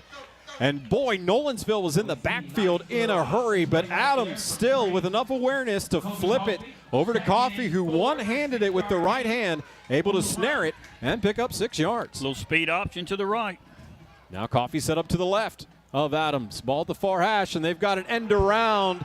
And the only thing that ended up happening was the ball carrier driven deep into the backfield. Gary Davis, the 5'11", 170-pound senior, the outside linebacker with the tackle, and a big loss that time for Antioch. Yeah, trying to catch him sneak in there and try to run a little outside split in around. Got tackled for the loss. Yeah, don't necessarily mind the call, unfortunately, just got blown up. So 3rd and long, 3rd and 13 coming up. Snap back to Adams. Deep drop. Adams dumps it over the middle. Screen play set up. Coffee's got it now. He's up to the 40. Coffee slung forward. The ball is on the ground. I think he fumbled it. I think he was down. Let's see where the ball's recovered. The official is saying he was down on the fumble. We'll see where it's marked. And the head official, and David Patton, is saying it's a first down. I thought he recovered his own fumble, if that was a fumble. Yeah, I think it wasn't a fumble, but where the ball is spotted, actually, they're going to say it wasn't a fumble. They're going to give it where they say he was down, and it was a first down at that point, Coach, at the 44-yard line for Antioch as they're up to the line, ready to go. Snap back to Adams. Adams, handoff, this time, near side, off tackle. And the carry that time, Jeremiah Parker with the carry. Gain of just 1. Read option. They're setting up. They're setting up to play going deep right here, I believe. They haven't been able to do that yet so far tonight. Let's see if they choose to do that. They definitely need some yardage and some points as under 5 minutes remaining in the first half. Nolensville 23-0 lead over Antioch. So Antioch right to left. Blue helmets, blue jerseys, white pants. Bears looking for their first win of the season. Fake the handoff, try to set up the screen. Actually a sidearm throw, 3/4 arm throw. Instead of going on the screenplay, they went to the receiver. That was lined up at the hash on the far side, Brandon Galladay. But Adams couldn't get it to him, just threw it a bit short. Right. He, like you said, short-armed it, but he made a heck of a play to try to get it to him right there because I saw the defender, they had a blitz coming from the outside, was fixing to hit him from the backside that he didn't see coming. What have you liked so far about this young freshman? I think he's shown pretty good judgment for all the more playing time he's had in his career. Well, he's showing some poise, and he's learning every snap. So, I mean, you know, there's a lot of players out there that hadn't played a lot of football for Antioch. Snap back. And rolling out, and he's sacked. Are they going to call that an incompletion or fumble? As of now, it's ruled a fumble. And being returned 38 yards for the touchdown. That is Brennan Rexroad, and they're calling it a touchdown. Scoop and score, Brennan Rexroad for Nolensville. Hit him from behind, got his hand in there. The ball bounced right up to Rexroad, and he took it the distance. Just wasn't sure if they were going to rule incompletion or if they were going to rule with a fumble and a scoop and score. Well, we know what they did rule is it's now 29-0. Good job by the Nolensville defense playing to the whistle. You go on and play it, and let the referee do his job. Well coached, this Knights team that went to the state quarterfinal last year, and that was blindside pressure coming up on Adams that time, Coach. Really the first time he's had to deal with that tonight. Extra point attempt up. It is good. 4:12 remaining with your score. It is Nolensville 30, Antioch nothing. As you're listening to your Mid-State Checkdown High School Football Game of the Week on WNSR, Nashville Sports Radio. Trusted for creative design and committed to both the function and aesthetics of your smile, Jody Jones Dentistry for 26 years has provided a wide range of general and cosmetic dentistry services along Nashville's Music Row and coming soon to Hermitage and Murfreesboro. The Nashville leader for cosmetic dentistry provides a unique luxury environment for patients who want his famous Hollywood smile. Just ask the country music stars, actors, athlete. Yeah, he was 8 years the dentist for the Predators to display his celebrity smile. To learn more, visit jodyjonesdds.com or call 615-259-5100. You're listening to Nolensville versus Antioch on WNSR Nashville Sports Radio. Brennan Rexroth the scoop and score. So a touchdown and a safety by the Nolensville defense tonight as they are up 30-0 over Antioch here at Antioch High School. 4:12 remaining in this second half. And, Coach, that was a situation where the young quarterback had blindside pressure as he rolled right. Instead of going straight, stepping up in the pocket, going forward, tried to outrun the defender. The fumble was caused. Rexroth scooped it up, and he scored it. Outside linebacker came that time, and it looked like he was unblocked. And he just had a straight shot to him and knocked the ball out. And like I said, it just bounced right, and he took off. And as this game has gone on, we've seen Nolensville dial up more and more of the pressure, and they've had success with it. After that first drive that Antioch's had, they brought pressure every series. So Nolensville set to kick off. And the pooch to the near side, and it is caught at the 30. No fair catch called. And up to the 34 before being tackled backwards that time for Antioch. Devin Tusi. A little surprised Antioch isn't choosing to go with the fair catch opportunities on the kickoffs. Well, that's what we try to teach them. If those positions on that spot of the field get the pooch kick, is to get the hand up, you know. That was a good pooch kick, too, because the receiver had to run up to the ball, had to make a sprint for it. And that's usually where you can see somebody mishandle it, have it go onto the turf, what have you. Not the case that time, but decent field position for Antioch, down 30-0. Yeah, they need to get something right here, try to score before half to get the ball to start of the second half. So ball at the 33-yard line for Antioch. Trips to the far side, to the right. Nobody on the near side, short side of the field with Coffey, the running back. Pistol look. Hand off Coffey. He'll come to the short side, or at least try to. He gets pushed back up in between the guard and tackle. And nothing doing that time for Antioch, a gain of 1 at best. What they're doing, they ran trips to the right, and they had a tight end left, so if they're going to throw the ball, they kept the tight end in. But what he did, he went straight out to this outside linebacker and to block him. So ball at the 34. Was a gain of 1 on the play. Trips to the right, 1 short side to the left. Snap back. Rolling out. Adams looking downfield, evades 1 would-be tackler. Now he's got wide open space to the near side, cuts it back near side, up to the 50-yard line. Ball is out, but he was down when the ball came out.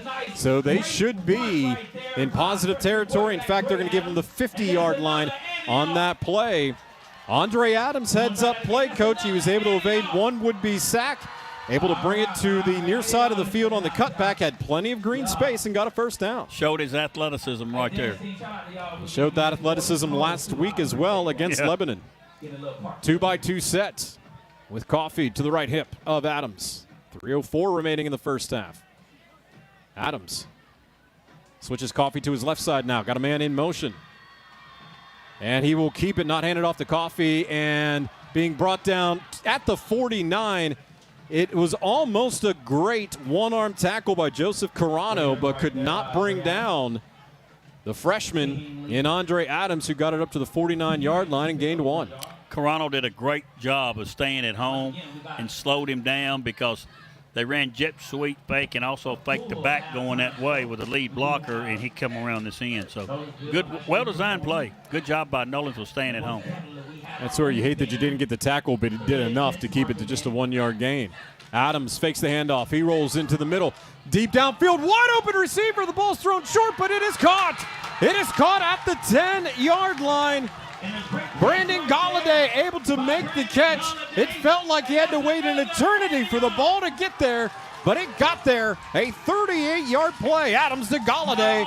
First down for Antioch as they quickly get back up to the line of scrimmage. And then a quick handoff as they just pitched it right back to the man in motion, LaDavian Stewart. And they ran that play awfully quick.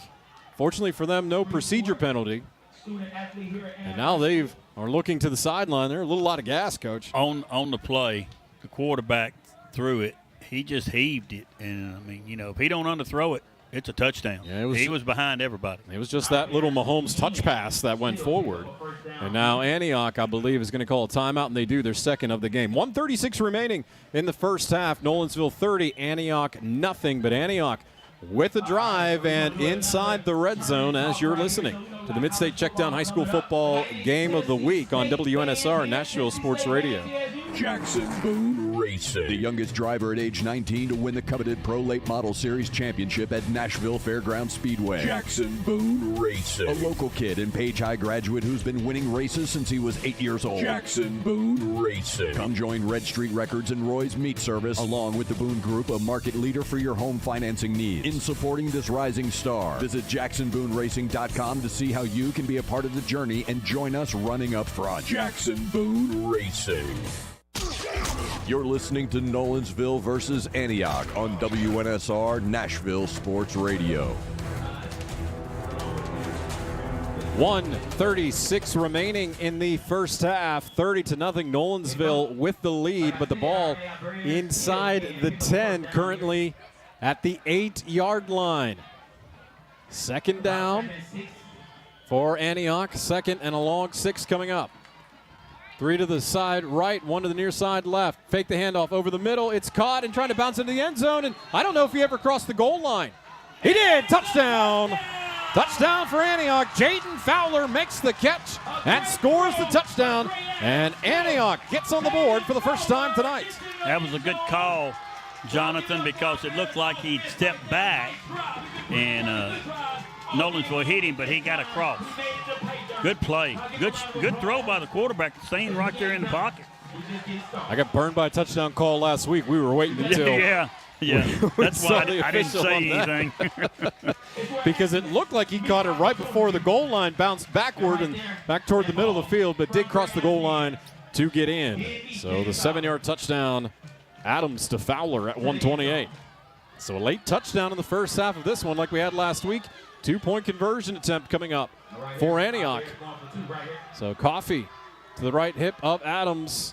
Fake the jet sweep, handoff to Coffey up the middle. Good. Yes, sir. 2-point conversion, good. And Antioch with their first touchdown of the game and a 2-point conversion. It's now Nolensville 30, Antioch 8. And a timeout on the field as you're listening to your MidState Checkdown High School Football Game of the Week on WNSR Nashville Sports Radio. Located at 2705 Nolensville Pike, Southern Trophy has been serving Nashville and Middle Tennessee for over 62 years. Southern Trophy offers a wide array of services like custom-designed awards, cast bronze plaques, etched crystal awards, laser-engraved corporate gifts, promotional items, merch, embroidery, screen printing, signage, and banners. Browse their entire collection online at southerntrophy.com or on Facebook at Southern Trophy. Feel free to give them a call at 615-256-7295. That's 615-256-7295. Southern Trophy. They do their best to help you recognize your best. You're listening to Nolensville versus Antioch on WNSR Nashville Sports Radio.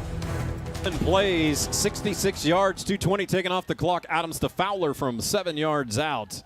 And then Coffey able to get the 2-point conversion. Scores now 30-8 with 1:28 remaining in the first half. Kickoff, low line drive kick. That is fielded at the 5. Up the middle for Nolensville. Up past the 25 to the 30. Not able to break that containment, though, and gets bottled up at the far hash, but a nice return for Nolensville up to the 31, a return of 26 yards. For Nolensville so far offensively, Ty Collins, 7 of 10 for 158 yards passing and 3 touchdowns. And for their star player in offense, Tamaska, 6 carries, 45 yards, 2 catches for 40 yards, and 2 scores. Snap back to Collins, fakes the handoff, has a man open in the flat, but it goes through the hands of Carano, who, coach, took his eyes off it for just a moment as he was trying to peek upfield to see if he had some space. Was unable to pull it in, so an incomplete play on first down. They took the wing back from the left side. They ran everybody off on the right-hand side and just brought him across. Old Frank Wycheck play for the Titans and had him in the flat wide open. I think Delaney Walker did that a few times, too, for the Titans. I believe so. I believe you're right. Quick drop. Collins looking over the middle of the field, heaves it deep, has an open receiver, but it is over that intended receiver's head. A flag is down. Was thrown down into secondary. We'll see what the call is. As Collins just got a little bit too much air underneath that one at the far boundary. We look to David Patton, head official tonight. Still don't have the call.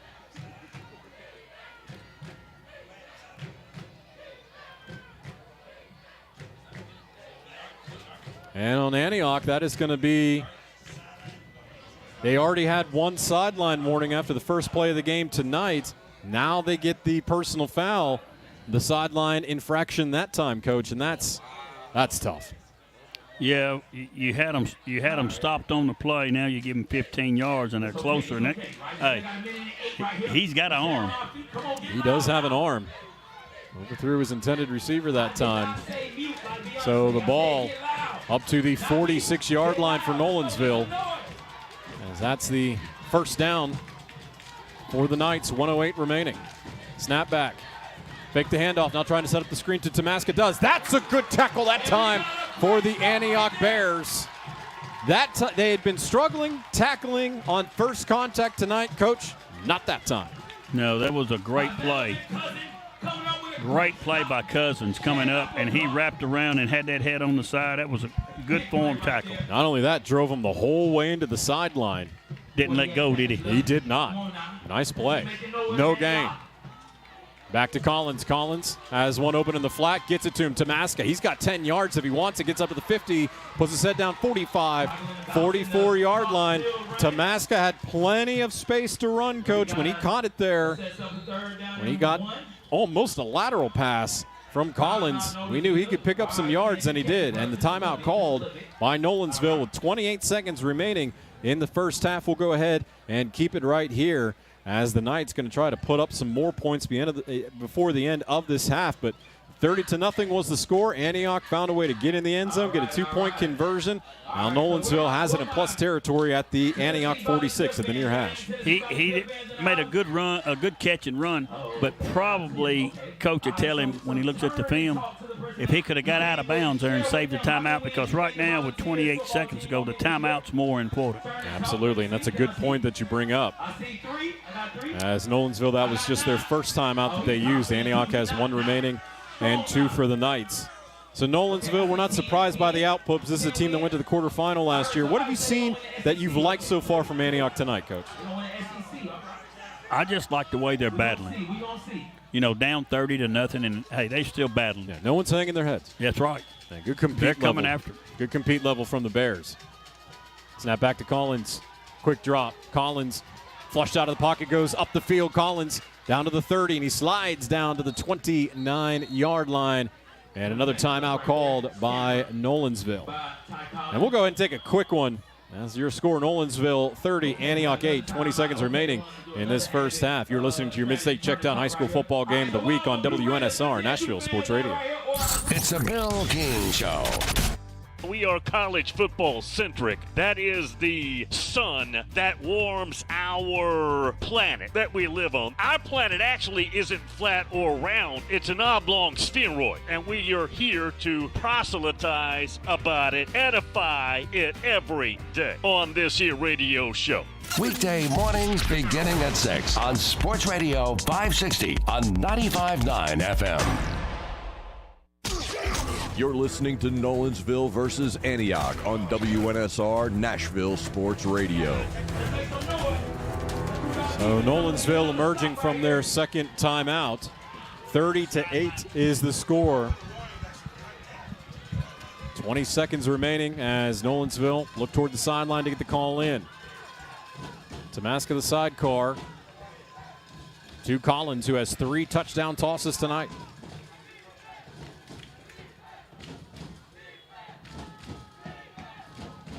And right now, the head official over on the sideline talking to Devin Arnold, head coach for Antioch. Coach, what were you able to discuss in the box during that break? Well, what they want to do here is make sure first person there makes contact. When they make contact, hold him up, keep him in bounds. So what I found out on the 15-yard penalty was the referee on the Antioch sideline, evidently when he was covering down the play, ran into one of the coaches, whether it was Coach Arnold or someone else. Yep.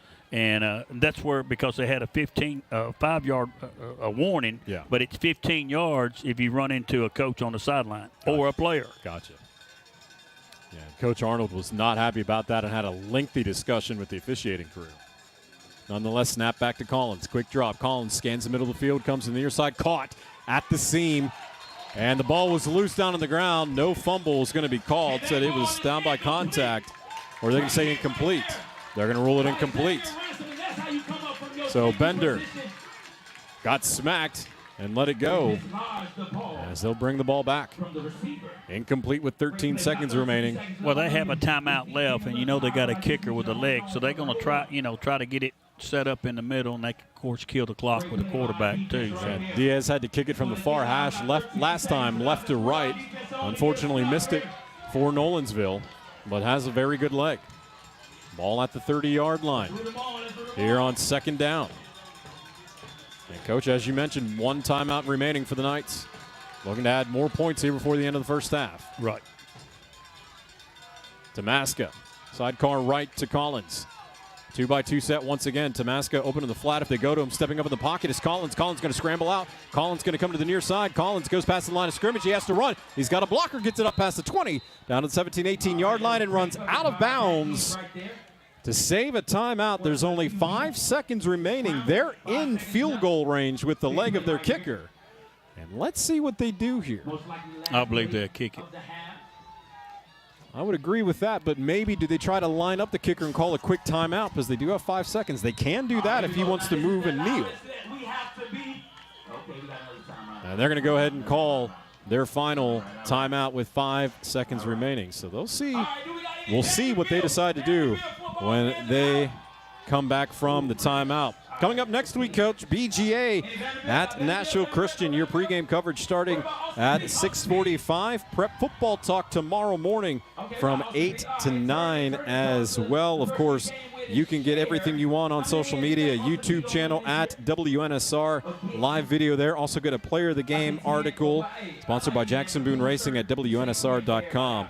Check out at Nash Sports Radio on Twitter for highlight videos. Also at Nashville Sports Radio on Facebook. And again, we want to thank our presenting sponsor, Jody Jones Dentistry, Jackson Boone Racing, Omni, Nashville Hotel, Strike and Spare, and Southern Trophy House, who will be our provider of the post-game award. Also sponsored by Jackson Boone Racing here at the end of the game. Not looking at a field goal, Coach. Instead, they're going to see what they can do with 5 seconds left. No timeouts remaining. Trips to the far side left, one to the near side right. Collins is going to heave it into the end zone, and it is caught! Touchdown! In between 2 defenders, it is caught by Oliver Bender. Touchdown, Nolensville. What a throw. He just threw it up there in between them, and, hey, Oliver went up and got it. I mean, just took it in. That's coaching. Coach Derek knew what he wanted. That's why he called timeout. He set it up, and he said, hey, we're going for it here. And it was successful. Had a little bit of loft underneath it, get his receiver open between two Antioch defensive players. What a touchdown for Nolensville as they will attempt the extra point with no time remaining in this first half. Snap, hold, kick, up. It is good. At the half, it is Nolensville 37, Antioch 8, as we'll see if we can get Coach Derrick before they go in at the half, as Antioch going ahead and going into the locker room. That drive went 8 plays, 69 yards. 119 was taken off the clock. As again, we're trying to get Coach Paul Derrick here before halftime. Actually, before his team heads in for halftime. 37-8. What a play that was, Coach, to get it into the end zone. Yes, a good, like you said, a quarterback, a good throw. He threw it up there and he said, hey, go get it. And Oliver went after it. And right now we are joined by Coach Paul Derrick, his team up 37-8. Coach, take us through that last play, able to get it into the end zone from deep. Yeah, that was a big play for us there to get another score on the board before half. Oliver Bender went up and made a big play for us. Also, your defensive effort tonight, Coach, you've had a scoop and score and also a safety. Got to like that. Yeah, we also gave up a big play on a busted covers that allowed them to get down there, and we got to continue to try to contain the quarterback and keep him in the pocket, which he got loose on us there towards the end of the second half. So we still got our work cut out for us. Antioch's not going to quit. Very athletic, a lot of big play potential, so we'll have to come back and play well in the second half. One more quick question, Coach. Coach Derrick, it's Bubba Spears. I see that, Oliver Bender is 6'3". You just said, hey, we're going to throw it up to you, Oliver. You go get it. Yep, we went 3-by-1, isolated him, and told him to make a play, and he did. All right, nice first half, Coach, and good luck in the second. All right, thank you, guys. Coach Paul Derrick joining us here from the Nolensville Knights. 29-point lead, 37-8 the lead for Nolensville over Antioch, as we have started halftime on your MidState Checkdown High School football game of the week on WNSR Nashville Sports Radio. If you're looking for something fun to do with family, friends, co-workers, or clients, look no further than Strike and Spare Family Entertainment. Visit any of their 5 Middle Tennessee Strike and Spare Fun Center locations in Hermitage, Donaldson, Tusculum, Hendersonville, or Murfreesboro. With bowling, games, food, drink, and party options for all ages. Enjoy an enhanced experience in Hendersonville or Murfreesboro, where they feature additional fun with bumper cars, roller skating, bungee trampoline, laser tag, and much, much more. All locations of Strike and Spare Family Entertainment are open 7 days a week, including holidays. Check them out online at strikeandspare.com. Strike and Spare Family Entertainment, where fun is bowling. Trusted for creative design and committed to both the function and aesthetics of your smile, Jody Jones Dentistry for 26 years has provided a wide range of general and cosmetic dentistry services along Nashville's Music Row and coming soon to Hermitage and Murfreesboro. The Nashville leader for cosmetic dentistry provides a unique luxury environment for patients who want his famous Hollywood smile. Just ask the country music stars, actors, athlete. Yeah, he was 8 years the dentist for the Predators to display his celebrity smile. To learn more, visit JodyJonesDDS.com or call 615-259-5100.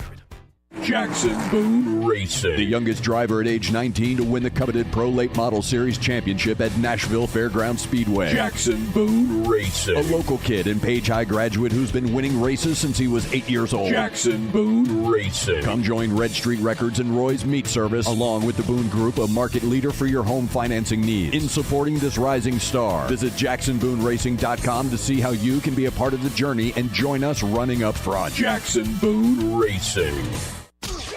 You're listening to Nolensville versus Antioch on WNSR Nashville Sports Radio. Your score, it is Nolensville 37, Antioch 8 at the half here at Antioch High School. And it was off and running for Nolensville early in this contest. Yards after catch, Collins to Smotherman with a 7-yard touchdown. And then a missed field goal attempt by Antioch. And then once again, Nolensville put it into the end zone with a 28-yard play. Collins to Tamaska. They were able to score again, 45 yards to Tamaska. And then also able to get a safety. So Nolensville was able to run up a big lead Also added a scoop and score. Brendan Rexroad was able to score from 38 yards out. So for Nolensville, they were able to put 30 points up on the board. Antioch able to get their first touchdown. Adams to Fowler from 7 yards out, got the 2-point conversion. And then, Coach, right there at the very end of the first half, the jump ball to the tall receiver and Oliver Bender. Collins got it to him. Able to score a touchdown as they head into the locker room and got the extra point. Nolensville 37, Antioch 8. Yeah, you heard Coach Derrick say, hey, he called a timeout and said, we're going to throw it up, and we want you to make a play. And Oliver made a play. So that was big for starting into the second half because Antioch had battled back. It showed a little life, and they get the ball in the second half. But we're going to wait. We're fixing to see what they're made out of because the coach is in there.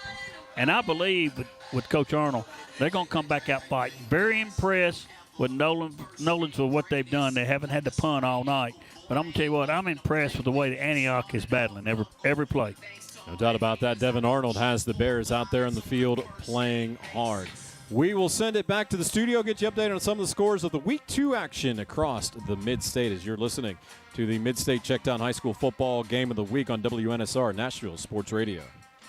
Located at 2705 Nolensville Pike, Southern Trophy has been serving Nashville and Middle Tennessee for over 62 years. Southern Trophy offers a wide array of services like custom-designed awards, cast bronze plaques, etched crystal awards, laser-engraved corporate gifts, promotional items, merch, embroidery, screen printing, signage, and banners. Browse their entire collection online at southerntrophy.com or on Facebook at Southern Trophy. Feel free to give them a call at 615-256-7295. That's 615-256-7295. Southern Trophy. They do their best to help you recognize your best. Bar Lines at the Omni Nashville Hotel downtown is at the heart of Music City. Located within walking distance of the Country Music Hall of Fame, Bar Lines at the Omni is your downtown honky-tonk destination. Watch your team from any seat on their plentiful HD TVs and catch a live show on the Bar Lines stage featuring live music 7 days a week. Bar Lines has the ultimate Southern comfort food. Get started with classic fried green tomatoes or bourbon barbecue wings. Then it's on to the massive Smashville double stack or the world famous Bar Lines grinder. Oh, you've never heard of the Bar Lines grinder? 2 kinds of cheese, lettuce, Dijon, smoked turkey, smoked bacon, smoked ham. Now that's some smoke you want. Local brews and local spirits are on tap at Bar Lines. Take a seat on the patio outside and soak up the rhythm of Music City. Bar Lines at the Omni Nashville Hotel, 5th Avenue, downtown. It's the McFarland Show with Darren McFarland and Fox 17's Justin McFarland. DeAndre Hopkins. 2-year deal worth $26 million with incentives to make more. Right? Yeah. I think it's like you can get up to $32 million. I have no problems going out on this limb. If he's hitting those marks, this team is winning the AFC South. Yeah. Period. Oh, yeah. That one I'm betting. Yeah. I'm locking in. Yeah. The McFarland Show with Darren and Justin on Nashville Sports Radio WNSR. This is a special alert to all Americans who own a vehicle with less than 200,000 miles with an auto warranty about to expire or with no warranty coverage at all. Due to a decline in the economy, CarShield is announcing a low-cost month-to-month vehicle protection plan that is now available to the public to save any driver out-of-pocket expenses on future auto repairs. Call now to find out how you can pay almost nothing for covered auto repairs. Yes, you heard that correctly. Pay almost nothing for covered auto repairs. An open phone line has been established for all drivers to call for a free quick quote. Call 800-898-6155 now. Drivers who are covered will not have to pay for covered repairs again. This protection plan is at an all-time low. Additionally, drivers who activate this vehicle protection today will also receive free roadside assistance, free towing, and car rental options at no additional cost. Call us for your free quick quote today. 800-898-6155. That's 800-898-6155. What do you have to lose? Call 800-898-6155. Again, 800-898-6155. You're listening to Nolensville versus Antioch on WNSR Nashville Sports Radio. And we are live from the Striking Spirit Studios. It is halftime. Yes, sir. Nolensville 37, Antioch 8. Antioch got on the board. Jaden Fowler with a touchdown reception. And Joseph, as we were talking in the studio, this is an Antioch program, and I want people to know this. A lot of their guys are playing football for the first time. Yeah, that's wild. That is wild. In high school playing, we talked about it off air. It's just wild. In high school playing for the first time, so it's the first time you're in an organized game. I'm sure they probably played, pickup. You know how we used to do when we were young. They probably played pickup. They probably, got some Madden in or something like that. But it's nothing like actually putting that helmet on, putting that pads on, and playing some organized ball. And having ties to the school, there are things that I know. And one thing in the last few years, the parental support is there. Yeah. 3 to 5 years ago, wouldn't have been able to say that. But now with the parental support being there, it has allowed these kids to really play for each other and play for a bigger cause. That is one thing that first-year head coach Devin Arnold told me in my conversation with him. He actually came over from Lipscomb Academy. He's a 2003 Antioch grad. Wow. Went on to play football. But still, this is a program. It's been a couple years, literally, since they've won a game. But you can't tell. Right now playing a better team in Nolensville, and Antioch right now down to Nolensville 37-8 at halftime. We'll get to some other scores around the MidState and all over the state of Tennessee. Center Grove, a school out of Indiana, is beating Oakland in the fourth quarter. Yeah, they were part of our game of the week, last week. Right. And Oakland and Independence, and they were dominating. So to see such a dominating team, reigning state champs, if I'm not mistaken, right? Reigning state champs. To see them, man, 28-10 in the fourth quarter. Sounds like they met a challenge. And you know what? You're stepping out of the state. You're playing a really good Center Grove team. Yes, sir. Coming out of the state of Indiana. But we'll keep going through some scores. Powell and Farragut. Powell up 14-7 at halftime over Farragut. South Dole 14, Heritage 7. That game is also at halftime. Red Bank and Ray County tied at 14. Cookeville and Pure Academy. Pure Academy is out of Memphis, Tennessee. Wow. Pure Academy will play anybody. They have a lot of guys that have gone on to play Division I college football. I say all that to say this. They're playing Cookeville down on the plateau. Cookeville's up 7-6, that game in the second quarter. Upperman 7, Lebanon 0. Portland down in Sumner County. That's a force to be reckoned with as well. That's a school deep into Sumner County in Portland, Tennessee. Yes, sir. A lot of athletes, a lot of fast guys. I actually covered JP2 football. Right. And never really got a chance to watch Portland, but know a lot about that program. They're on top of Greenbrier, 14-0 at halftime. Gallatin in Station Camp, once led by former NFL player Brent Alexander, who is also a Sumner County grad. But Gallatin, the Green Wave, all over Station Camp in the first quarter. A lot of games I've been looking at on my scoreboard started at 8 p.m. for obvious reasons. It got up to 110 here in the state of Tennessee. That's 3 digits. Three. I can't imagine that. I think I liken it back to, when we grew up. Of course, I grew up in Louisville. I grew up in Louisville, Kentucky. I can't remember us postponing the game. It was literally remember the Titans for me. Like, the only time you get wild is if you get blood on my uniform, and you don't get blood on my uniform. Oh, and don't fumble the football. Right. So, no, it is amazing what school districts and what parents are doing to make sure our kids are safe. Absolutely. Keep going through the scores. Wayne County 20, Summertown 14. That game's in the second quarter. Waverly 14, Fairview nothing. That game in the first. We'll get you a few more scores. Brentwood Academy at halftime. Pizza's on you if you can guess the score. Give it a shot, and I'll let you know what it really is. I don't know. My spirit is telling me 28-7. I like cheese pizza, by the way. So Brentwood Academy is up 11-7 over Brentwood. Oh, wow. Yes. And we'll keep going through some more scores. A lot of games starting at 8 p.m. this afternoon due to the hot temperatures here in the state of Tennessee. Hillsboro, led by Coach Anthony Brown. Yes, sir. He's up 21-7 over John Overton High School. That's Overton, Nashville. Okay. Down Franklin Road. Decatur County, Riverside, 7, Lexington, nothing. Haven't gotten a score update from Hickman County, McEwen just yet. Jackson Christian, 7, Peabody, nothing. Gleason 14, Perry County nothing. That game in the second quarter. White House Heritage all over a struggling East Hickman program who started the season off 1-0, but right now down 21-0 to White House Heritage. So those are some scores going on around TSSAA high school football.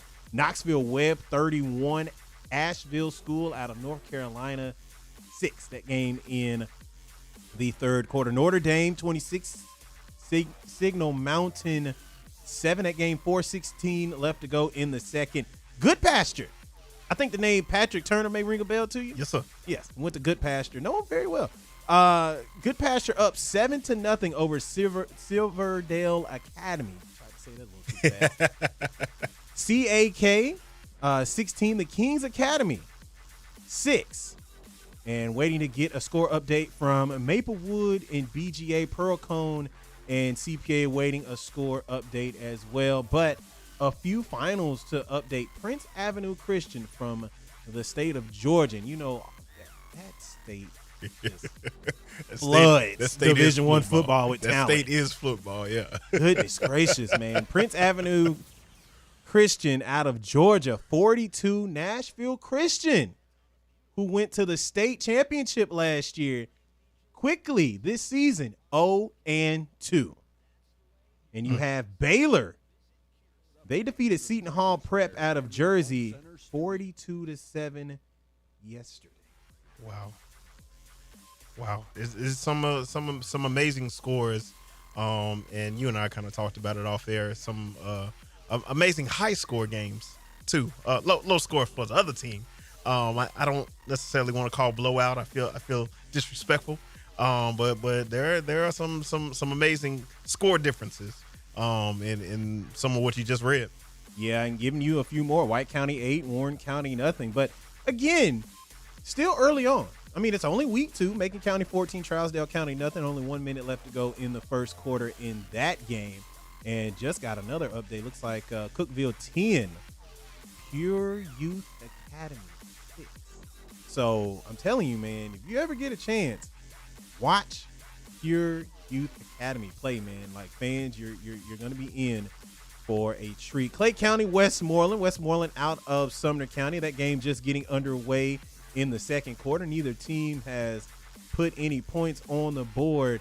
But like you said, man, there's just a bevy of talent here in the state of Tennessee. Absolutely. And it's and you know, I mean, living in the Nashville area for the past 10 years, the state of Tennessee, really the last 15 to 20 years, a lot of talent has emerged from the volunteer state. So, again, we're trying to get you a few more score updates.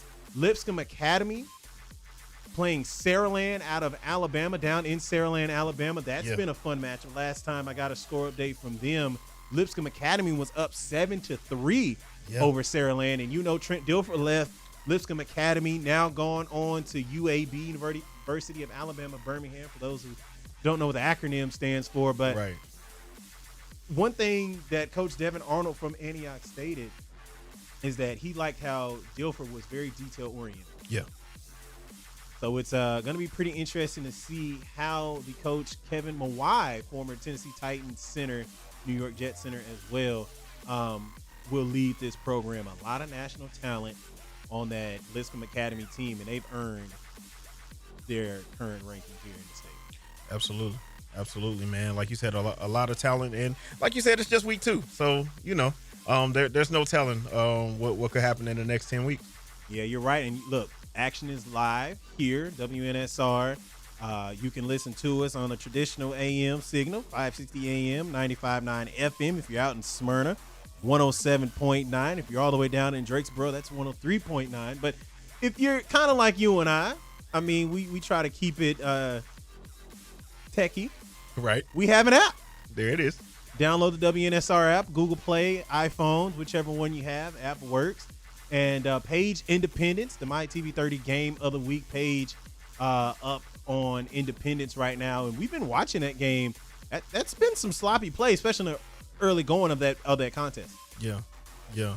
Listen, man, thank you so much for listening to this score update. We're going to get you back to the field right after this commercial break. Nolensville's Knights at Antioch Bears. We're going to get you back to Jonathan Shaver and Coach Bubba Spears right here on WNSR Nashville Sports Radio. Trusted for creative design and committed to both the function and aesthetics of your smile, Jody Jones Dentistry for 26 years has provided a wide range of general and cosmetic dentistry services along Nashville's Music Row and coming soon to Hermitage and Murfreesboro. The Nashville leader for cosmetic dentistry provides a unique luxury environment for patients who want his famous Hollywood smile. Just ask the country music stars, actors, athlete. Yeah, he was 8 years the dentist for the Predators to display his celebrity smile. To learn more, visit jodyjonesdds.com or call 615-259-5100. If you're looking for something fun to do with family, friends, co-workers, or clients, look no further than Strike and Spare Family Entertainment. Visit any of their 5 Middle Tennessee Strike and Spare Fun Center locations in Hermitage, Donaldson, Jackson Boone Racing. the youngest driver at age 19 to win the coveted Pro Late Model Series championship at Nashville Fairgrounds Speedway. Jackson Boone Racing. A local kid and Page High graduate who's been winning races since he was 8 years old. Jackson Boone Racing. Come join Red Street Records and Roy's Meat Service, along with the Boone Group, a market leader for your home financing needs. In supporting this rising star, visit JacksonBooneRacing.com to see how you can be a part of the journey and join us running up front. Jackson Boone Racing. It's the MidState Checkdown High School Football Game of the Week. Jonathan Schaefer with play-by-play and Bubba Spears with color analysis. Now to the field for your second half coverage. Here's Jonathan Schaefer. And we are powered by Jody Jones Dentistry. Also sponsored in part by Jackson Boone Racing, Omni Nashville Hotel, Strike and Spare, and Southern Trophy House. I want to remind people that immediately following the game, Braves at Giants. We will join that in progress this evening. And coming up next week, BGA at Nashville Christian with airtime for that at 6:45. Your score at the half, it is Nolensville 37, Antioch 8. And for Nolensville, coach, it's been a very balanced attack. 306 total yards, 117 yards on the ground, 189 in the air, and so many of those yards after catch. 10 first downs for the Knights. Offensively, it looks like they haven't missed a beat from last year's quarterfinal appearance. Very impressive, very impressive. And one of the things that really sticks out in my mind about both of these teams tonight, it's no huddle. There's no, I shouldn't say this, it's no cramping going on. No, they're not as of yet. No. Not like you would think in a humid night like tonight. And actually surprised that it is as cool outside as it is right now. Fortunately, with the heat we've had, the humidity hasn't been as bad as it could be. But still, players seem to be holding up pretty well this evening. For Antioch, coach, really not bad offensively. 171 total yards, 76 through the air, 95 on the ground. And for their quarterback in Adams, 48 passing yards, 6 of 8 with a touchdown. Coffee, 13 carries, 60 yards. We've seen some improvement. We've seen that incremental improvement with Antioch tonight. They've just struggled getting drives finished off. We see them turning that light on, but then they shoot themselves in the foot. Yeah. You know, a sack, a penalty, like they were going in to score. Like you said, what would happen if they would have scored on their first drive instead of, turned it over? Yeah, because they were goal to go at the 2-yard line, had a penalty, then a negative play, missed the field goal. Then Nolensville on the very next drive able to punch it into the end zone. And really, the biggest stat of the game, we don't have this at our arsenal tonight, but the biggest thing we've seen tonight, Coach, has been yards after catch and Nolensville being able to shake off those would-be Antioch tacklers. Well, I'll agree with you. I'm going to tell you something, too. It's been a clean game. It has. I mean, there love to be flags all over the place now that I said that, but I'm very impressed with the discipline of both teams. Yes. Coached real well, and they look like they take coaching well. And I'm impressed with both quarterbacks now. The freshman, he's made some mistakes, but who's not at, 13, 14 years old? Yeah, he's making freshman mistakes. Right. And that's something you can build on. Again, I said at the beginning of the broadcast, from week 1 to week 2, you're going to make the biggest difference. And I'm going to tell you what, Nolensville struggled the first game, coming back from behind, winning 21. They've really came on from what they looked like, probably the first game. they're a well-oiled machine. Hadn't punted yet. Yeah, there's no doubt about that, and that's a school that's looking to repeat as region champions and make another deep run into the playoffs. Page will be in their way like they were last year. 2 phenomenal games between those two schools, and that's starting to become one of those newfound rivalries here in Middle Tennessee that's taking on a lot of importance. Antioch will get the ball to start the second half as they deferred in the first half. And Coach, with Devin Arnold at the helm, of course, he played here at Antioch, went to TSU, was an assistant at Lipscomb Academy under Trent Dilfer in his second year as head coach of the Bears, looking for his first victory as head coach of Antioch. Last year, obviously a very difficult year. They had a pretty good outing last week against Lebanon, and despite the score being down 37-8, we have seen some flashes tonight. Well, when I saw Devin's schedule this year, I told somebody we need to check him. He's not scheduling any softies. He's scheduling the best of the best. That's how he feels like that's what he's got to do to build his program. Yes, he's going to take some lumps, but I'm going to tell you what, in the long run, it's going to help him. And as I told you off air, they're going to make a real big improvement this year and next year also. So Devin's got it going, in, I think, in the right track. And for those that may be just joining us, not know a lot about Antioch, they haven't made the playoffs, I believe, since 2016, the last time they made the playoffs. What's the history of this program in Metro? This was a school that you were an assistant at early in your career for a year. What is Antioch's pedigree when it comes to Nashville Well, Metro? when you think of Antioch High School, the first person comes to my mind is Coach Warren Dunn. Warren Dunn, not only was he a great football coach, he was a great man. And the people that played for him will tell you the same thing. And I'm good friends with his oldest son, and I'm not saying that because of that, but Coach Dunn was awesome. I came as an assistant. I left my high school coach in 89-90 to come over at Antioch with Terry Anderson. As we have the Pooch kickoff to start things off here in the second half. Ball retrieved at the 21-yard line up the middle with some space and almost breaking free. Would have had a chance for a touchdown. Antioch came that close, Coach, to springing a very long return on that kickoff. That was Devin Tucci, who was very close to getting through that line of defense and going a long way. Yes, I thought he had busted it up right up the gut then. Nolan made a good job of reaching out and grabbing him. And, Coach, to go back to the conversation with Coach Dunn and your time at Antioch. Well, Coach Dunn is Antioch. And then one of his former players, Buddy Brown, who's a real good friend of mine, Buddy took over when he was the head coach over there, and he was the head coach when it came out here. Yeah. So, but when Buddy left, it went downhill. Yeah. And that's just my personal opinion. And Devin right now played for Coach Brown, and Devin's going to try to get it back to where it was when he played. Snap back to Adams, who rolls out to the near side. He's got some time, heaves it toward the sideline, some loft on that ball, and that ball goes into the Antioch bench, incomplete. And actually, Coach, once again, I think Adams made a good choice. He didn't have the receiver open, put some air underneath it, got it out of bounds. I've been impressed with what I've seen so far from the freshman. Yes, I like him, and I like what they're trying to do with him. I'm going to go a little bit off key here. Today is the 25th of August, and there's a great lady that's having a birthday today and happens to be my mother, and I just want to tell her happy birthday because I know she's listening. Well, happy birthday to her, and glad that she's tuned in to the MidState Checkdown High School football game of the week. Screen play, near side, caught for Antioch, trying to get to the boundary, but then was pushed back inside for a moment.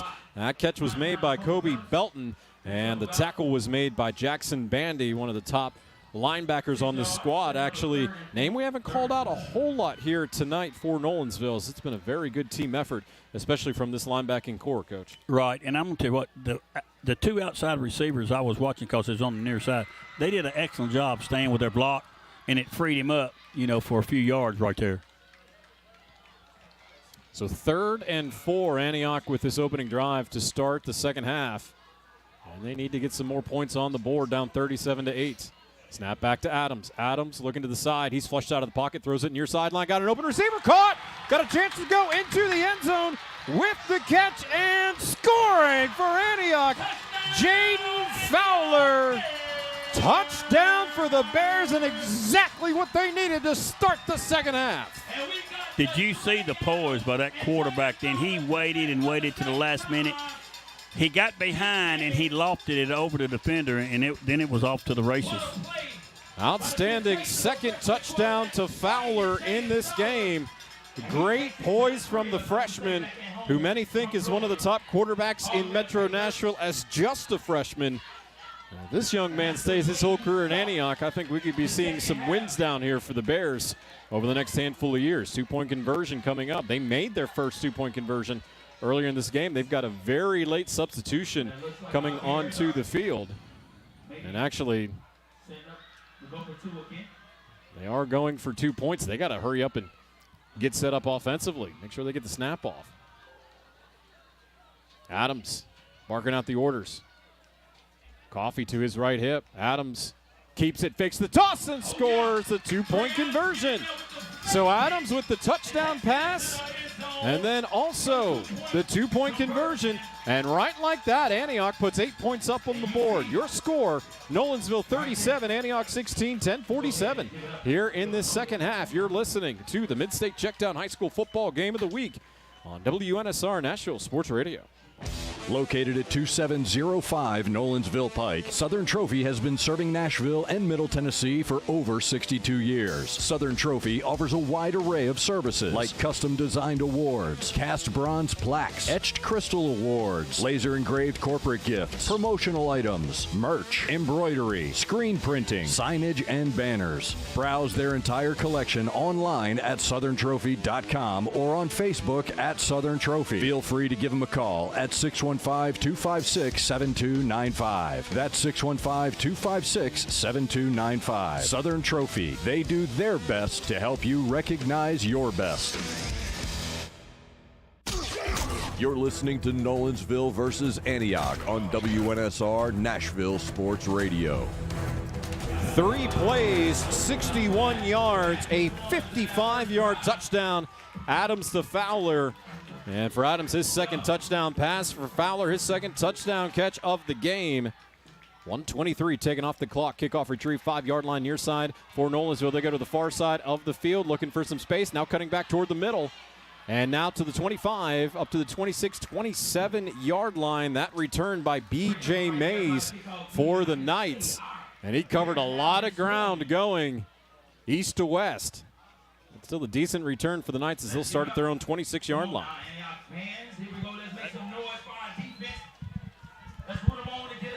Yes, I agree with you. A good return, caught it on the 5 and got out to the 26. So pretty good field position for them to start the first possession of the second half. So Nolensville looking to respond after Antioch scored the touchdown on the 2-point conversion. 21-point game. 37-16 is not a score you see very often. Collins, throw. Far side, Smotherman has it, cuts back toward the middle of the field, and he is spun down past the 30 to the 31-yard line and gets 5 yards on the play. Well, that's just the play they've been going with all night, just swinging it out to the slot receiver. Split screen's what it was, and he just gets what he can get in open space. Back to the line as they look to the sideline. Both teams run a no-huddle offense, which is very consistent with a lot of these spread attacks and allows for no substitutions defensively to come onto the field. 2-by-2 set with a sidecar. And handoff. That is DJ Manns up the middle. He gets past the 35, 36-yard line, and a first down for Nolensville. It's still a 21-point lead for the Knights. Still well in control this game, though Antioch did a really good job to take that opening possession of the second half into the end zone on the 61-yard drive and their first really big play on offense. Right, and I talked to Coach Arnold at the beginning. He just wanted to see them. They got to learn to hold a lead is what he was talking about and come back. Handoff, Mance again. He gets through the middle. He gets past the 45-yard line, gain of 8. So second and short coming up as Nolensville remains ahead of the chains. And if you're Nolensville, no reason to panic. Continue to play your game. Continue to run the football up by 21. Yeah, you're up by 3 scores. You want to continue to do what you was doing the first half and just do, get good running, good throwing, and they're not going to change anything. Yeah, Mans has been the running back instead of Tamaska. Don't know if there's an injury concern with that or if Mans is just getting the action. Throw over the middle. It's caught on the read option play. Held it into the gut of Mans and then pulled it back out did Collins, and found his tight end, the big 6'3", 210-pound Joseph Carano for a first down on the seam on the far side of the field. That's the play you said you wanted him to come back to, and they came back to it. He made a great play, went up and got it, and he's a pretty good-sized fellow there. Yeah, the only difference on that one is that they held in the read option really close to the line of scrimmage, and then Collins pulled it back out, the senior quarterback who's had a really nice game tonight with 4 touchdowns. Got a man in motion. Mans is his sidecar to his right. Hand off to Mans, who's got some space up the middle. He brings it up to the 27-yard line. So a gain of 4. And Nolensville just marching the ball down the field right now. Under 9 minutes remaining in the third quarter. Up 37-16 on your MidState Checkdown High School football game of the week, powered by Jody Jones Dentistry. I'm Jonathan Schaefer along with Coach Bubba Spears alongside me tonight. Week 2 action. It is hot tonight as it has been all week, but actually a decent little breeze. Not too bad outside right now here at Antioch High School. Or at least nothing compared to what we've endured all week, I should say. That's right. So Collins in the pistol look again. Got a man in motion. Give it to that man in motion in the jet sweep, and then brought down in the backfield. It was Andrew Ryan who got the handoff on the jet sweep. TK Whitsett able to get the tackle for loss. Nice play by the Bears in the backfield. That's a big drink of water there on that play. He just kind of came on in. He was just there and made the tackle. Drink of water looked more like a waterfall. He's that tall. But he came in and made a big play, blowing it up. As it's 3rd and long for Nolensville, Coach, a situation they haven't faced too many times tonight. No, I don't think they have. It's about 3rd and 12. So trips to the near side to the left. Mans to the left of Collins, the quarterback, in the shotgun. That's going to be a false start. The running back in Mans, he just pumped forward just a little bit on that right foot. So they're going from bad to worse. It'll be 3rd and 16 coming up. And looks like a hard count might have fooled his own running back. Well, it looks like they was going to run him off again on this side, and the slot receiver is going to step back, get it to him, and see what he could do in open space. Something they've been doing all night and had success with it. So 3rd and 16 coming up. Collins looking to the sideline for the call. And Coach, right here, they're really in 4th down territory if they can get half of it right here with where they're at in the field. Inside the 40. Collins over the middle with the tight end again, and that's going to be pass interference coming up. Carano got the one arm up to try to snare the pass, but there was just enough contact there, Coach. Not surprised to see the flag, the DPI coming up on Antioch, and a first down for the Knights. Well, that's not an automatic first down in high school. Oh, that's true. You're right. And correction. So that would be 3rd and 1. 3rd and 1, yeah. or less than 1. Yeah. Big play, though. Big play. You know, you finally get them behind the chains, and you know, you give them a penalty. That's the first penalty of the second half. And they are moving the chains. So they are saying first down, as the chains did move. Somebody needs to do their math. There seems to be some kind of confusion here. I think the chains are going to get moved back. As now the look, officials sort this out. I'm a product of Stratford. Now I did pretty good in math. But you also knew the number 4 very well with state semifinal appearances, so you knew Final Four pretty well. It's called having players. Isn't it always, though? They overcome coaching. 37-16 the score, 7:39 the mark here in the third quarter. Now they've got it marked for 3rd and 1, which is what we thought it would be. Handoff man's up the middle, and he gets up to the second level and the first down up to the 15-yard line, gain of 7, and the Knights continue to march downfield.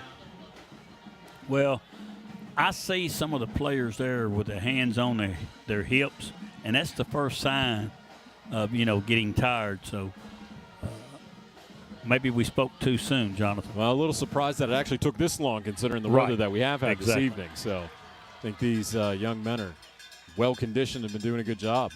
Now Collins and his teammates looking to the sideline for new offensive instructions. Near the 7-minute mark of this third quarter, Nolensville driving up 21.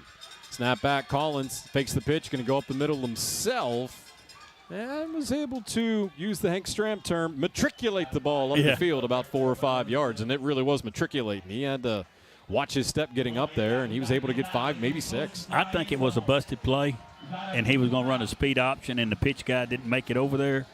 and he just had kept it. And that's just a sign of a senior quarterback, doing his thing right there. And now we see our first player with cramps come to the bench here for Antioch. And that is Melvin Cousin that's doing that. And he's been going both ways, if I'm not mistaken. Yeah. Timeout is called on the field, and it is called by the Antioch Bears. 6:31 remaining, third quarter. Nolensville 37, Antioch 16. You're listening to the MidState Checkdown High School Football Game of the Week on WNSR, Nashville Sports Radio. Jim Rome is here weekdays 11 to 2 on Nashville Sports Radio, WNSR. Give the show a couple of weeks. You're not going to like it. Nobody likes this show the first time they heard it. My wife hated the show. I married her. Give it 2 weeks. If after 2 weeks you can honestly say to me, you know what? I listened to every day for 2 weeks, and the truth is, I hate you more now than I did the first day. Then I'm going to be man enough to say to you, you know what? You probably aren't that smart. Jim Rome, 11 to 2 on Nashville's original sports radio, WNSR.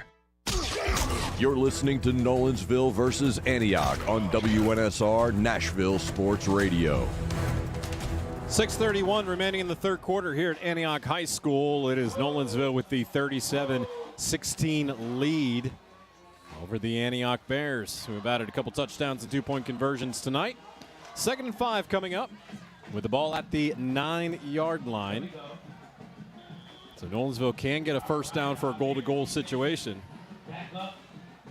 Collins with a man in motion, and Smotherman. Collins, is he going to pitch it? Yes, he is. Smotherman, he gets it. It was thrown behind him, but he gets a one-handed snare of it. And then Smotherman gets stacked up. A good tackle on the play by Devin Tusi, a name we have called several times tonight. That pitch coach a little bit behind. Smotherman had to reach back to get it. Made a good athletic play to do that.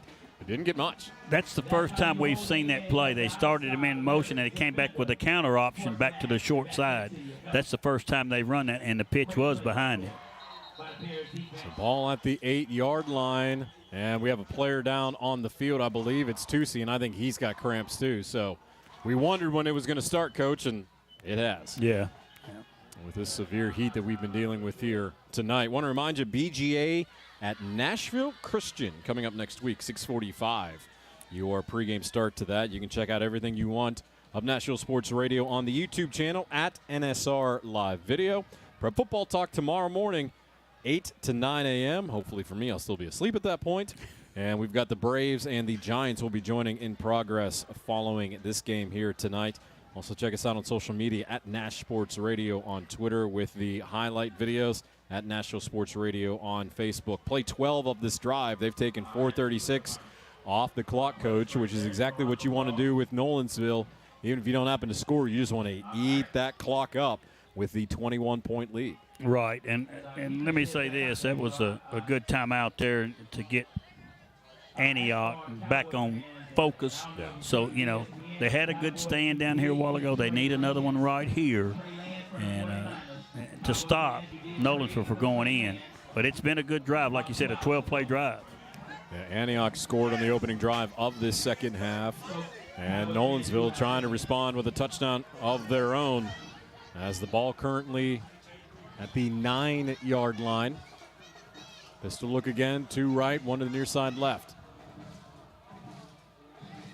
And faking the handoff, and then all the space in the world for Collins. Can he turn it upfield? Yes, he can.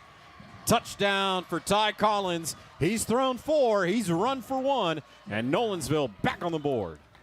It was just a design rollout. He saw the pylon, what everybody was covering. He just took it in untouched. There was nobody on that right side of the field. He had a good 10 yards to run into, and he did so. From 9 yards out, the senior quarterback, Ty Collins, with an outstanding performance here tonight. Very impressed with the senior. I'll tell you what, he's running the offense very well for Nolensville. A senior, but his first year as a starter. That's one thing we do want to point out. He has spent some time in this Nolensville program. Extra point is up. It is no good this time.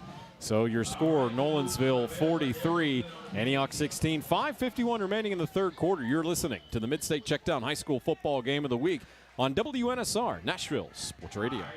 Trusted for creative design and committed to both the function and aesthetics of your smile, Jody Jones Dentistry for 26 years has provided a wide range of general and cosmetic dentistry services along Nashville's Music Row and coming soon to Hermitage and Murfreesboro. The Nashville leader for cosmetic dentistry provides a unique luxury environment for patients who want his famous Hollywood smile. Just ask the country music stars, actors, athlete. Yeah, he was 8 years the dentist for the Predators to display his celebrity smile. To learn more, visit JodyJonesDDS.com or call 615-259-5100.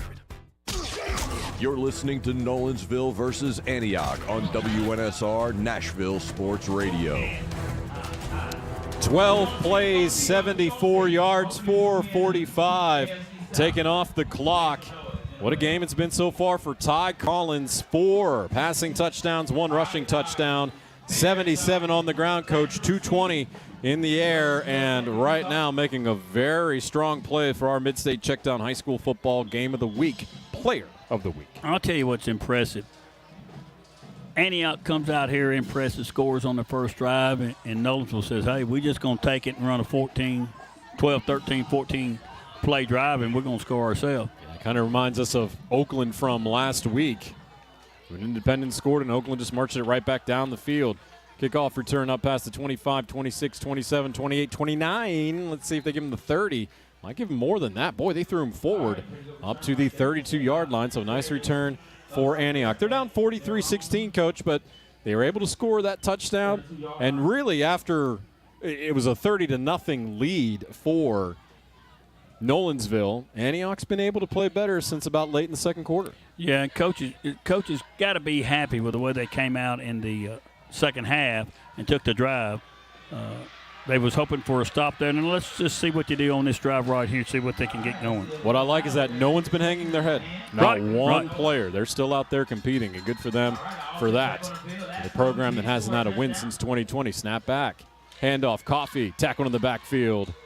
Quick tackle that time coming in from the linebacker position. One of the best on their team, Jackson Bandy. Second time we've called his name tonight. Well, I'm going to tell you what. Nolensville thinks the way they're going to stop them is to bring the linebackers, and they've been successful doing it, so why stop?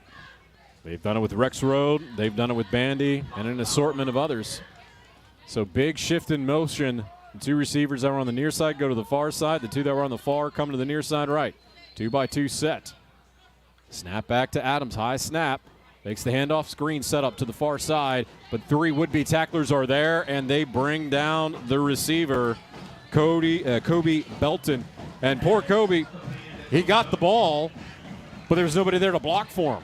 Jackson Beasley, the outside linebacker, he read it all the way, and he got there and he just hugged him and brought him on down. And then he had 2 of his friends he invited to come on over. Yeah, and get a little hit in on him. For that tackle for loss party that they had, and an Antioch player just went down to the field with a cramp in his right leg, which again was something we were anticipating was going to happen here tonight.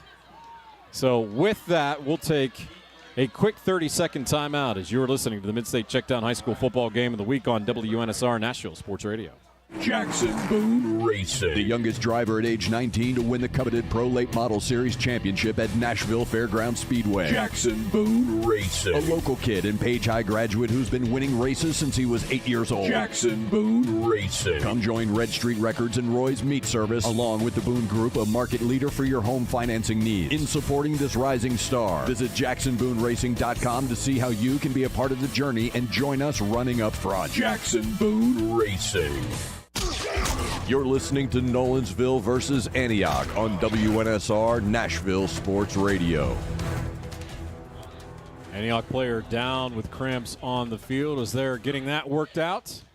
Again, something we did anticipate being an occurrence tonight. That was Jaden Fowler, who's got 2 touchdowns tonight for the Antioch Bears. And quickly, both teams back onto the field. They don't huddle. They both just get back up to the line. And we'll look to their sidelines for the calls in. Adams again in the shotgun, the pistol look. 3 near side right, 1 to the left with the sidecar. Snap back. Adams looking downfield. Adams flushed out of the pocket. Adams steps up, throws it, and over the head of his intended receiver, who is hobbled and falls down. That receiver was Devin Tucci over his head. And Adams actually had some backside pressure coming up to him as he was throwing that football about 2 yards over the head of his receiver. What was impressive, if he didn't sense it, he still stepped up and just overthrow just a little bit. But he's got a cannon. But again, that's what's also impressive is you have a freshman quarterback in that situation, and he's hanging in there. He's stepping up into the pocket, doing what he's supposed to do, and he threw it downfield. Now, it led his receiver a little bit to where his receiver could get popped. But nonetheless, an incompletion. Got a man in motion now as they have 3 to the near side to the right. Antioch going left to right. Adams looking to the near side, looking at the flat, throws it, and that'll be caught but out of bounds. The intended receiver that time was Brandon Galladay, and he had it, but just a little bit too much mustard on that. And, Coach, describe how that's a hard throw for that quarterback on the other side of the field to bring it to this near sideline. He threw it from the hash mark on the far side to the sideline on our near side. And it was a good thrown pass, had something on it, but he had also throw it over a defender. That was an impressive throw, but he's lucky it didn't get picked off. Well, and the other issue when it comes to that play is that it just takes a long time for that ball to get over there. And, Coach, you know, because you've experienced it, feels like it just takes forever. They tell you from the get-go, that's the hardest play to make at any level. So turnover on downs as Nolensville with the football now at the Antioch 29-yard line.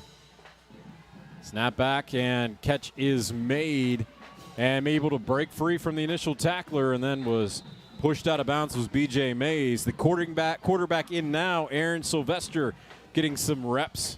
Sylvester, a sophomore, and another player down on the field with cramps, and that is Melvin Cousin. But the rest of the night off for the starting quarterback for Nolensville in Ty Collins, and what a night he's had, Coach. 4 passing touchdowns, 1 rushing touchdown, and I think unless something dramatic happens, probably our player of the week this evening. Yeah, you know, and this is a good time to get some of your younger players in. The game's under control because you're going to need these players as far as you're going to go.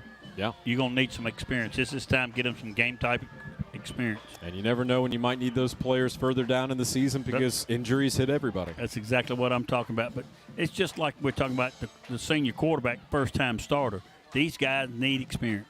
Sylvester with the snap, and he'll hand off. It's DJ Manns with the carry, and not much. As the clock continues to roll, 3rd down coming up for the Knights. That was a loss of 3. That's a good surge by the front 3 of Antioch right there. And Nolensville, while they don't huddle, they are taking their time. Almost like a sugar huddle there. Yeah. No, I call that the specials. The linemen stayed where they were. Snap back. And handoff on the jet sweep. That goes to B.J. Mays. Mays far side. Mays able to get the first down and more to the far boundary. And, Coach, they've been able to run that jet sweep with effectiveness tonight. Also have been able to use it as deception on some fakes. Right. And this is some young backs getting a chance to run it also with the quarterback. And, you know, I admire Coach Derek for doing this, you know. Let's get these young guys in. Absolutely. It's a long season, especially if they make a run like they did last year. And they're looking to do that, that's for sure. That's their aspiration. 43-16 the score. Nolensville with the lead over Antioch. Under 3 minutes remaining in this 3rd quarter, and Nolensville driving with a first down. The ball at the 15-yard line. Snap back. Handoff. Nothing doing. Good job by Antioch that time to get into the backfield. That was Gray Hawkins who got the handoff, and the Bears able to get the tackle for loss. Well, we're talking about everybody getting a chance to play. They got a new offensive line up there, too, because their uniforms don't have any grass on it. They are not nearly as dirty, that's for sure. They're not. Yeah. So, you know, maybe and again, they need it, too. They practice every day, and it makes the practice better when everybody gets to play. Ball at the 17-yard line. 2 receivers near side with a man in motion. They might throw it to that man, but they're looking to that man, and they do get it out to DJ Mans, who gets up to the 10-yard line, 9-yard line. Gain of 8, 3rd and short coming up for Nolensville. I think the quarterback, the young quarterback, the sophomore in Sylvester, he took that look deep. He looked, but came out to the flat to, I believe it was his first option there in DJ Mans. Well, and again, they've hit that play all night and they let the athlete run. And this quarterback, I think sophomore, you know, he'll remember this. Could be his first varsity game period. Showed good composure there. Just as you mentioned, Coach, and shows that they're well coached. They just took what the defense was giving them. Yeah. Under 90 seconds remaining in this third quarter. Snap back. Keeping it is Sylvester. Rolls out to the far side and is brought down from behind. Did not get the first down. Had a chance. Took it the whole way to the boundary. Was going to the stick, but was dropped a yard short. So he got 4 on it. But 4th down and short coming up for Nolensville with 1:06 remaining. I believe you'll see them line up and go for it, I would think so. And that's what they're going to do. So this second unit, and I believe Antioch's called a timeout as Devin Arnold's walking out onto the field. Devin Arnold's the whole way out to the middle of the field. That's because there is an Antioch player on the far sideline who's being treated for a cramp. So that's why Coach Arnold is going the whole way to the other side of the field to attend to the young man. We don't know who it is. And they do pull him up from the ground. And when we know, we'll let you know. I believe it's number 43. It is. Rashad Glenn, a freshman for the Bears. Yeah, we had not seen a timeout indication. We couldn't really tell what was going on, but then we saw Glenn down on the far side of the field. Well, I knew something was going on with Coach Arnold. That's right. You can't miss him. Yeah, when he was halfway out onto the field.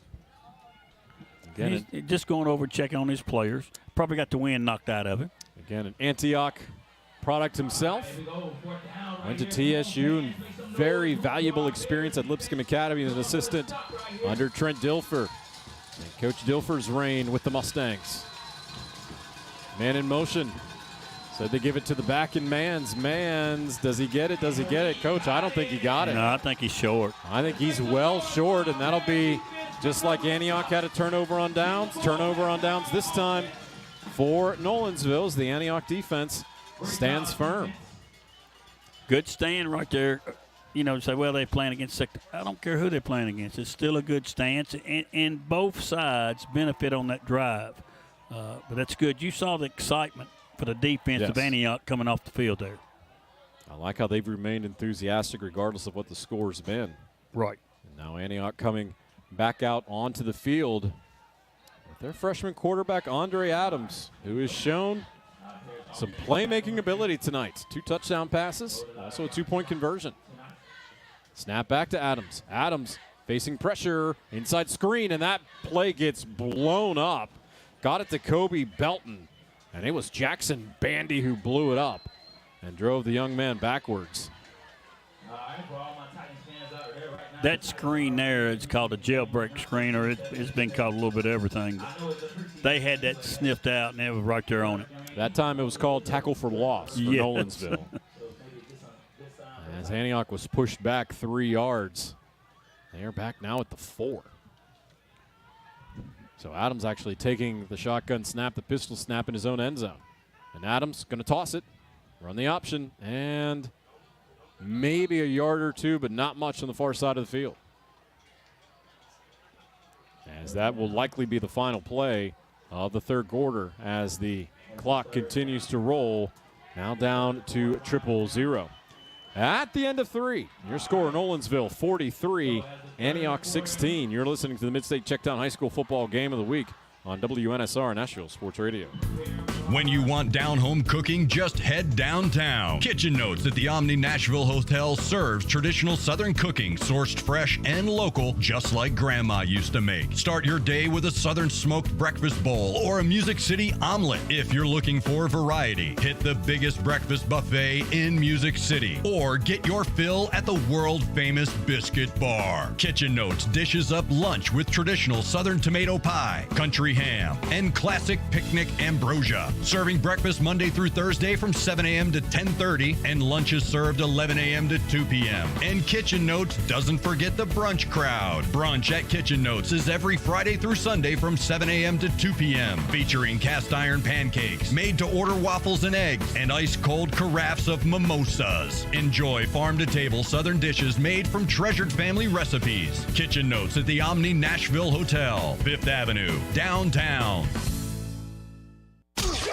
You're listening to Nolensville versus Antioch on WNSR Nashville Sports Radio. 43-16 the score. Nolensville with the lead. They have had command throughout this contest against Antioch. With the 3rd and 11 coming up, Antioch at their own 4-yard line to start this fourth quarter. I'm Jonathan Schaefer, Coach Bubba Spears, longtime Metro head coach to my right. And as this game powered by Jody Jones Dentistry. A hot night here in Middle Tennessee, although has not been too bad this evening. We've had a little bit of a breeze and the humidity not quite as bad. Although the game started at 93 degrees at 7 o'clock today. So Adams in the pistol. 2-by-2 set once again. He's going to roll out to his right. To the far side. Adams looking downfield. He's got some pressure looking downfield and throws it. And throws his receiver open, who then got smacked. Was it intercepted? Yes. Yes, it was. Intercepted by the Knights. Nolensville comes up with it as Adams was trying to lead his receiver, throw him open. But the interception is made by Nolensville. He also has a fumble recovery tonight and a safety. Quinn Boyd was the one in on the interception there for Nolensville. And actually, the intended receiver ran into the defender. Ball thrown ahead of the intended receiver a little bit. So if Nolensville up 43-16, they've got the football at the 33-yard line.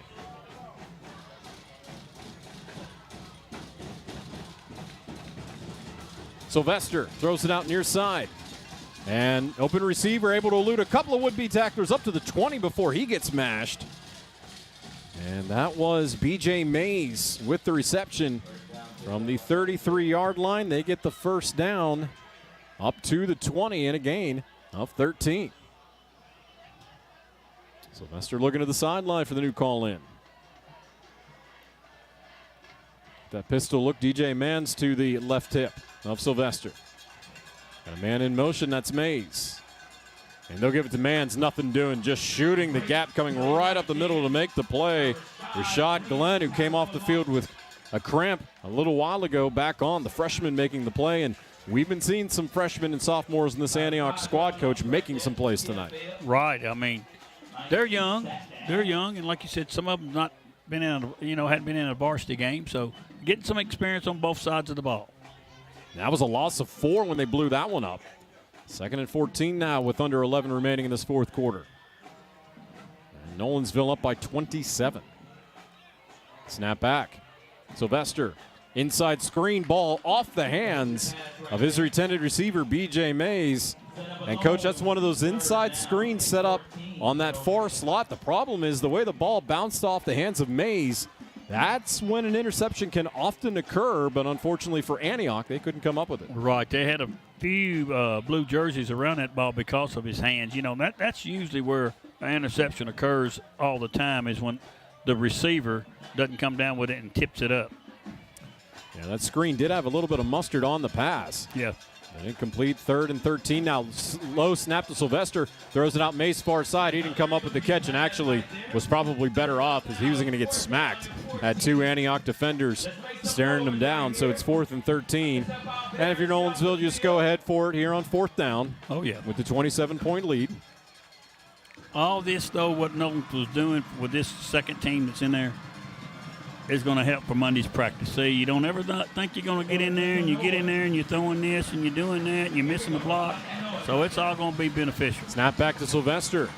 Looking, rolls out, looking again. And he will run the football. Does he get the first down? I think he does. Did he stay in and get it? Let's see where the official marks it. Where the official's marking it, it looks short. He looks like he's short by at least half a yard, Coach. That's what it looks like. Well, the down marker says first, but he looks short, so it would be first for Antioch. Well, that's going to be first down. It's just going to depend on it's going to be first for Antioch. I thought Sylvester may have tiptoed that sideline and stayed in bounds to get the first down. Sylvester thought he got it too. I think Coach Derrick thought that they got it too, but nonetheless, turnover on downs, and Antioch will have the football. Sylvester showed some quickness there, didn't he? Yes, he did. Once he turned that corner.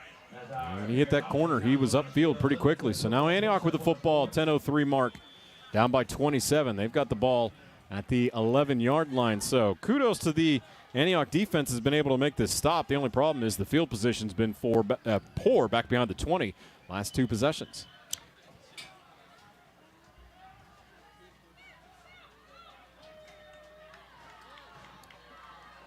And we have a player who's able to go to the left side, now spins back to the right, cut back with the football for Antioch, and then pursued from behind. Kobe Belton, who ran the entire width of the field, went to the right, cut back to the left, and almost went into the end zone at one point, and got it up to the 16-yard line. So he found a way, I don't know how, to gain 5 yards. That was all Kobe. That was that split end around that they ran, the first half and lost on it also. Trips to the right, far, one short side left. Adams looking downfield over the middle and over the head of his intended receiver, which gave a defensive back a chance to make a play. He could not do that. Devin Tucci was the intended receiver over the middle and just too high, so it's 3rd down. That's where you don't, when you throw the ball across the middle, you don't want to miss high.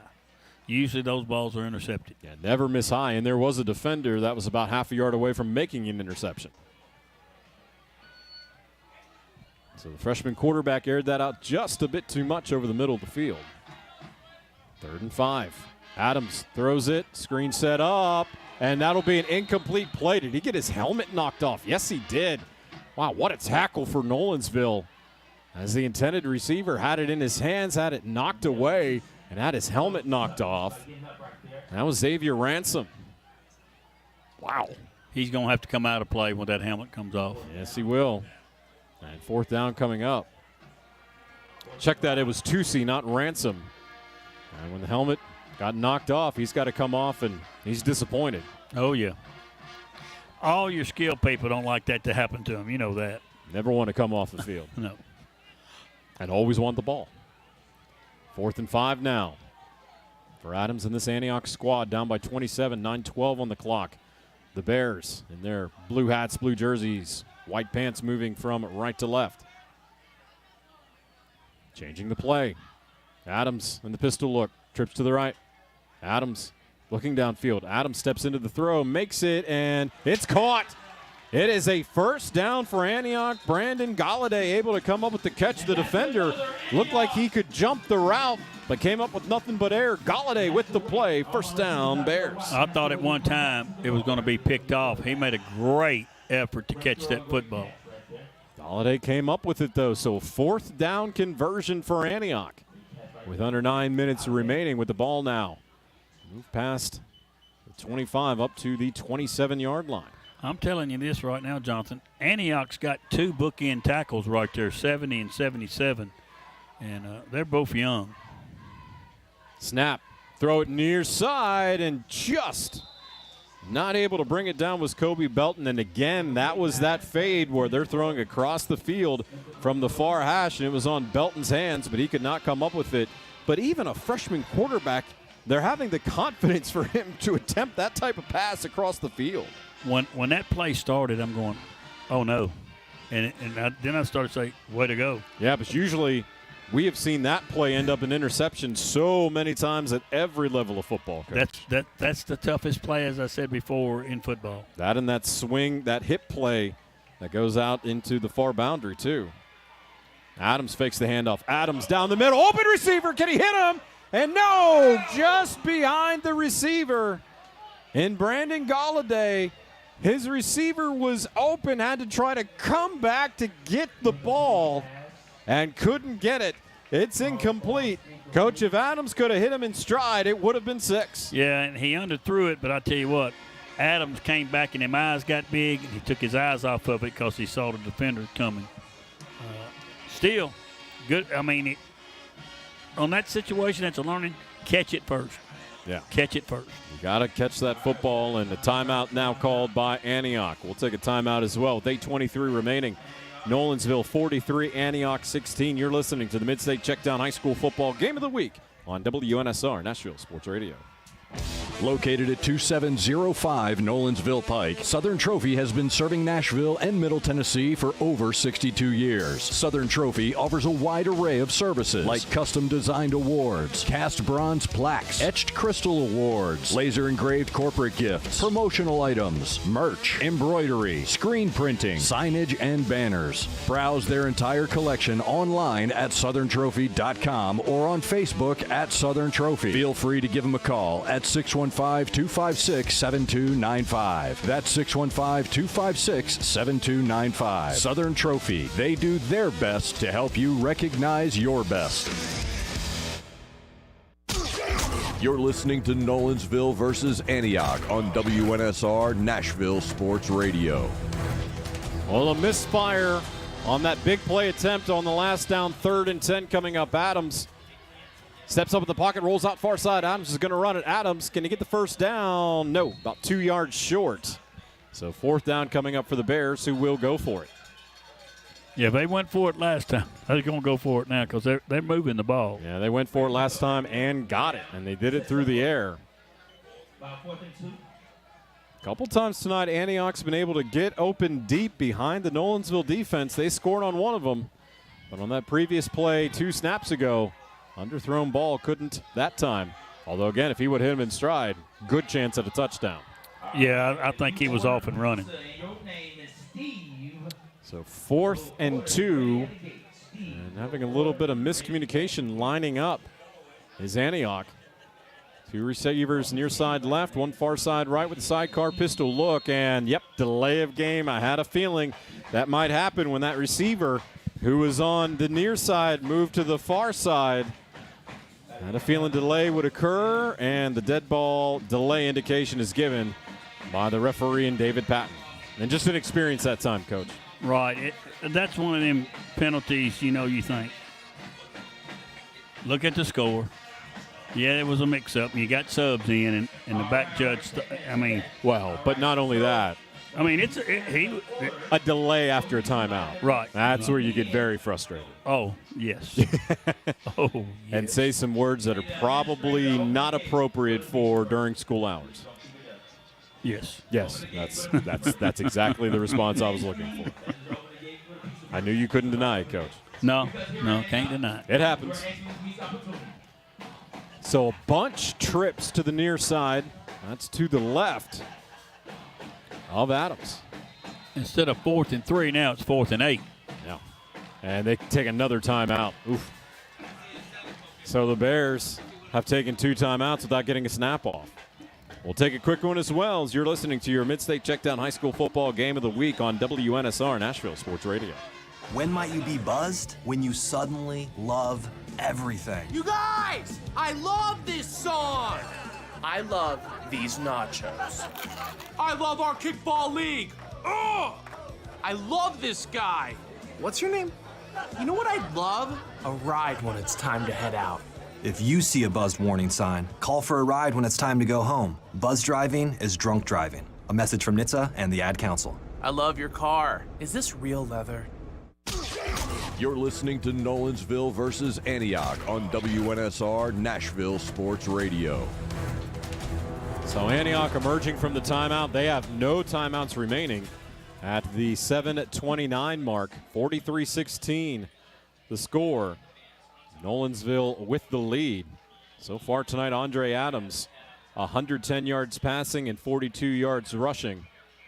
And our statistician tonight said about the passing yards more than Malik Willis. Ooh, wow. And we got a play complete now as it is caught.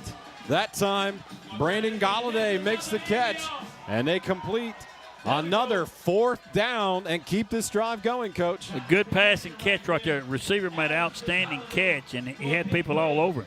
He made it at the near hash mark, and now they are up to the 36-yard line of Nolensville. So Antioch keeps fighting. Snap back to Adams. Handoff. Coffee up the middle. Coffee went between guard and tackle that time to his right and was able to pick up about 3. I like what you said there, Jonathan. Antioch still got fight in them, and that's what you look for in a coach with a score like this late in the 4th quarter. Well, and that's the thing, Coach, is that because we have to be honest about the situation. They have not won a game since 2020. They have not. So it'd be very easy to be down, put your head down, not put in the effort. That's not been the case. They are out there still scrapping and fighting and playing. And that's one of the things that Devin told me before the game. Coach, I just have to work on – we have to change the culture around here. They got to expect to win. I think they are changing that culture. Yes. Now Coffee up the middle, breaks free to the far side. Coffee first down and more. Coffee able to get past the 20, 15, and was just pinballing off of prospective tacklers and gets it down to the 11-yard line, a 23-yard gain for Kobe Coffee. Tough little run right there by Coffee. He's been impressive so far here tonight, Coach. I think he's done a good job showing that Antioch does have some offense. Late substitution coming in for Nolensville, or at least that was too many men on the field for Nolensville. Didn't get called. Coffee, far side. Coffee bouncing his way toward the goal line. As Antioch can get a first down without scoring a touchdown, as the drive started at the 11. Not the drive, but that play, first down at the 11. Now it's 2nd and 2 coming up at the 2.5. So Antioch trying to punch it in. And impressive drive right here for Antioch. 2 fourth-down conversions on this drive. Snap back. Didn't give it to Coffee. Instead, Adams kept it. Used a stiff arm to go to the far side and sneak into the end zone front corner. Touchdown for the Antioch Bears. What a drive for the Bears as they get in and score once again and now have 22 on the board. Well, I'll tell you what, that's what you call an athlete making play right there. He made the quarterback's an athlete, and he made a play. And again, freshman quarterback. Yes. 2 touchdown passes, touchdown run. And if you're Antioch, your future's looking a lot brighter with that young man at QB as only a freshman. You're smiling. There's no doubt about that. They definitely have shown improvement in these first 2 games. 2-point conversion, they'll attempt it again, and that was a false start. So that drive was 13 plays, 89 yards, 4:44 came off the clock as they will attempt the 2-point conversion. That's the longest drive they had tonight. That is correct. And like you said, a couple of fourth-down conversion plays. And fourth-down passing plays on those conversions. Yes. I think it's important to point that out. So false start, we'll push it back 5 yards for the 2-point attempt. 5:18 on the clock. Adams with the sidecar, and Kobe Coffee.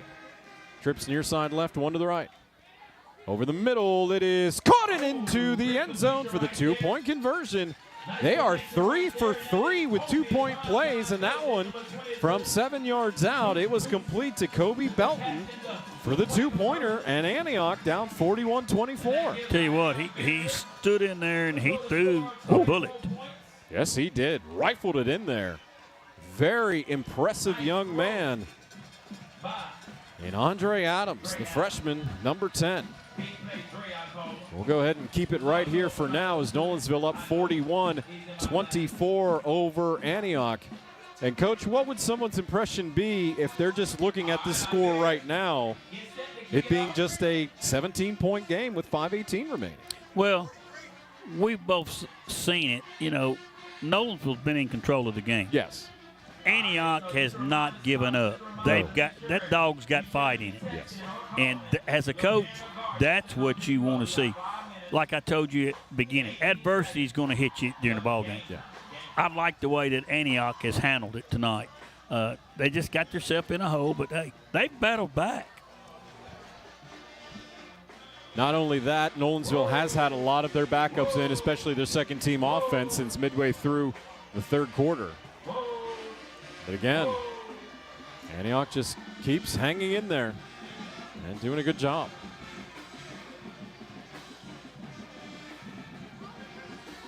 Squib kick, onside kick, and it's retrieved by Nolensville. Rowan Ambrose comes up with it at the 50-yard line is where the Knights will start this drive. Again, I'm impressed with Antioch, and I'm very impressed with Nolensville. Yeah, this was a Nolensville squad, lost a ton of players from last season. Wanted to see how they replace that production, and they're doing it. They've got a good quarterback in there now who's had to wait his turn. Now Sylvester, the backup in there. Straight handoff up the middle. Gray, Hawkins, nothing doing that time. Again, second team offense remains in for Nolensville. Yeah, the coach made a decision the last series, to put him in. He's not going just because they score. He knows what we said. He's got the game under control with under 5 minutes to go. Let these young kids play, and he's going to benefit that down the road. Loss of one on the play, under 5 minutes remaining. I think Nolensville is very content to just take as much time off the clock as possible. Back at the line of scrimmage, two near side right, one to the far side left with a split end each side. Sidecar to the right of Sylvester. Snap back. Sylvester, option pitch. This will be a run. Hawkins gets to the near boundary. Hawkins close to a first down before he gets chased out of bounds. I think he's about a yard, maybe a yard and a half short. So third down and short coming up for Nolensville. Well, I think they got 2 downs here, Oh, they're saying he stepped out way before that, actually. Oh, he's got 5 yards to go. Yeah, they got 5 to go. Didn't know that he stepped out that soon because we can't see because of the Antioch bench, but 3rd and 5 coming up instead of 3rd and 1.5. Yes. And I did stop the clock to make it 4:13 remaining. That's something you don't want to do.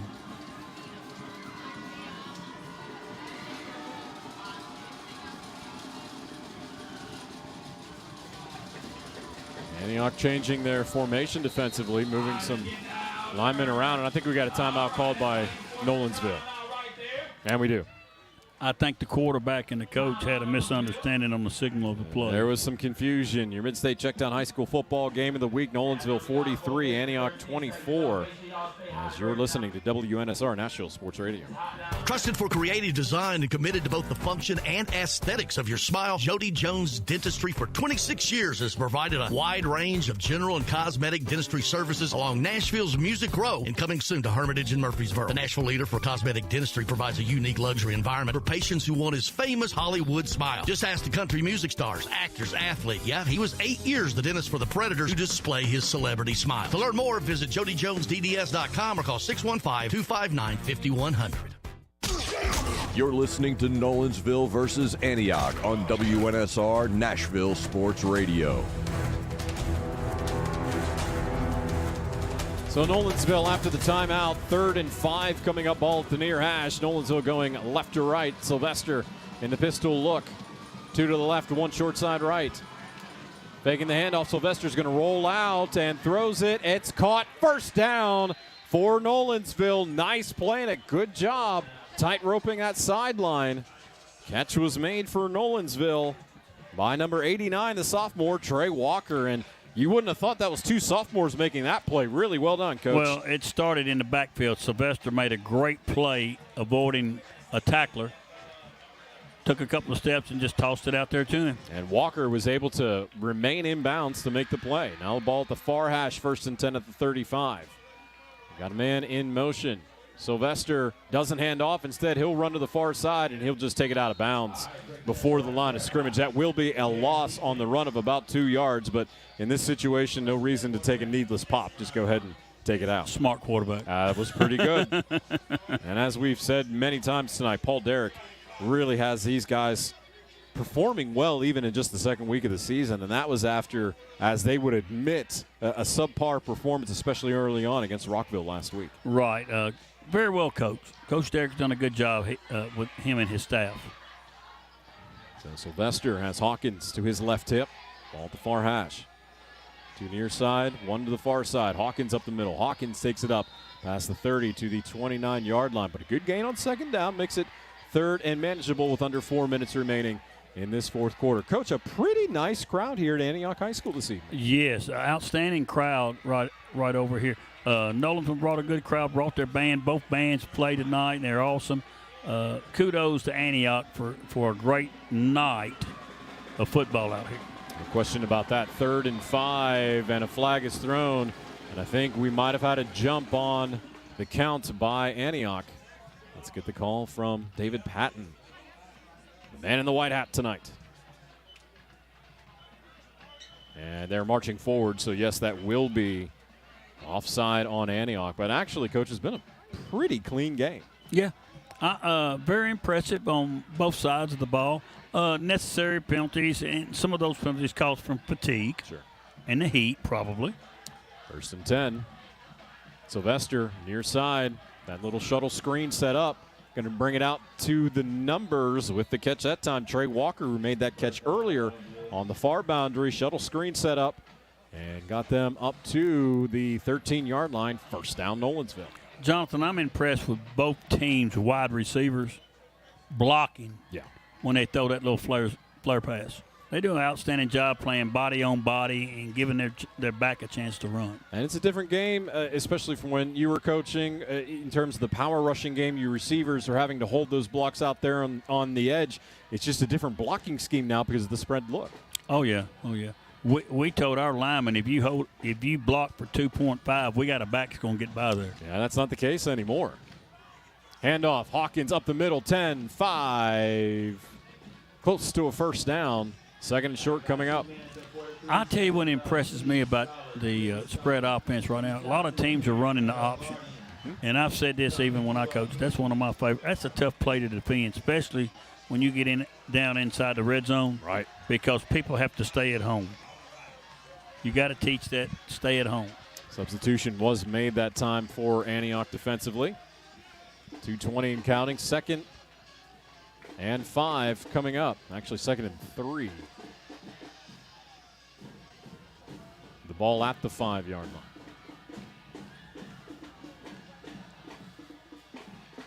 Snap back. Sylvester.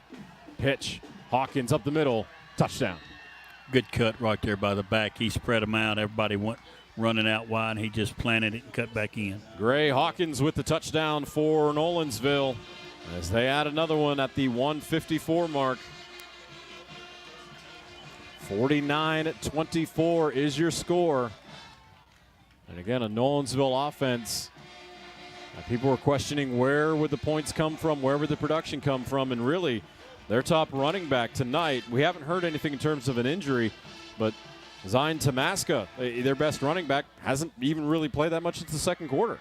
Well, they got off to a good start and they're throwing the ball and was moving it, and maybe he had a bad first game and the backup said, "Hey, it's my time," and they liked what they were seeing. Well, Tamaska played well in that first game, but I want to get reps for everyone else. 50-24, Nolensville with the lead over Antioch. Quick timeout. Your Mid-State Checkdown High School football game of the week on WNSR Nashville Sports Radio. Jackson Boone Racing, the youngest driver at age 19 to win the coveted Pro Late Model Series championship at Nashville Fairgrounds Speedway. Jackson Boone Racing, a local kid and Page High graduate who's been winning races since he was 8 years old. Jackson Boone Racing. Come join Red Street Records and Roy's Meat Service, along with the Boone Group, a market leader for your home financing needs. In supporting this rising star, visit JacksonBooneRacing.com to see how you can be a part of the journey and join us running up front. Jackson Boone Racing. You're listening to Nolensville versus Antioch on WNSR Nashville Sports Radio.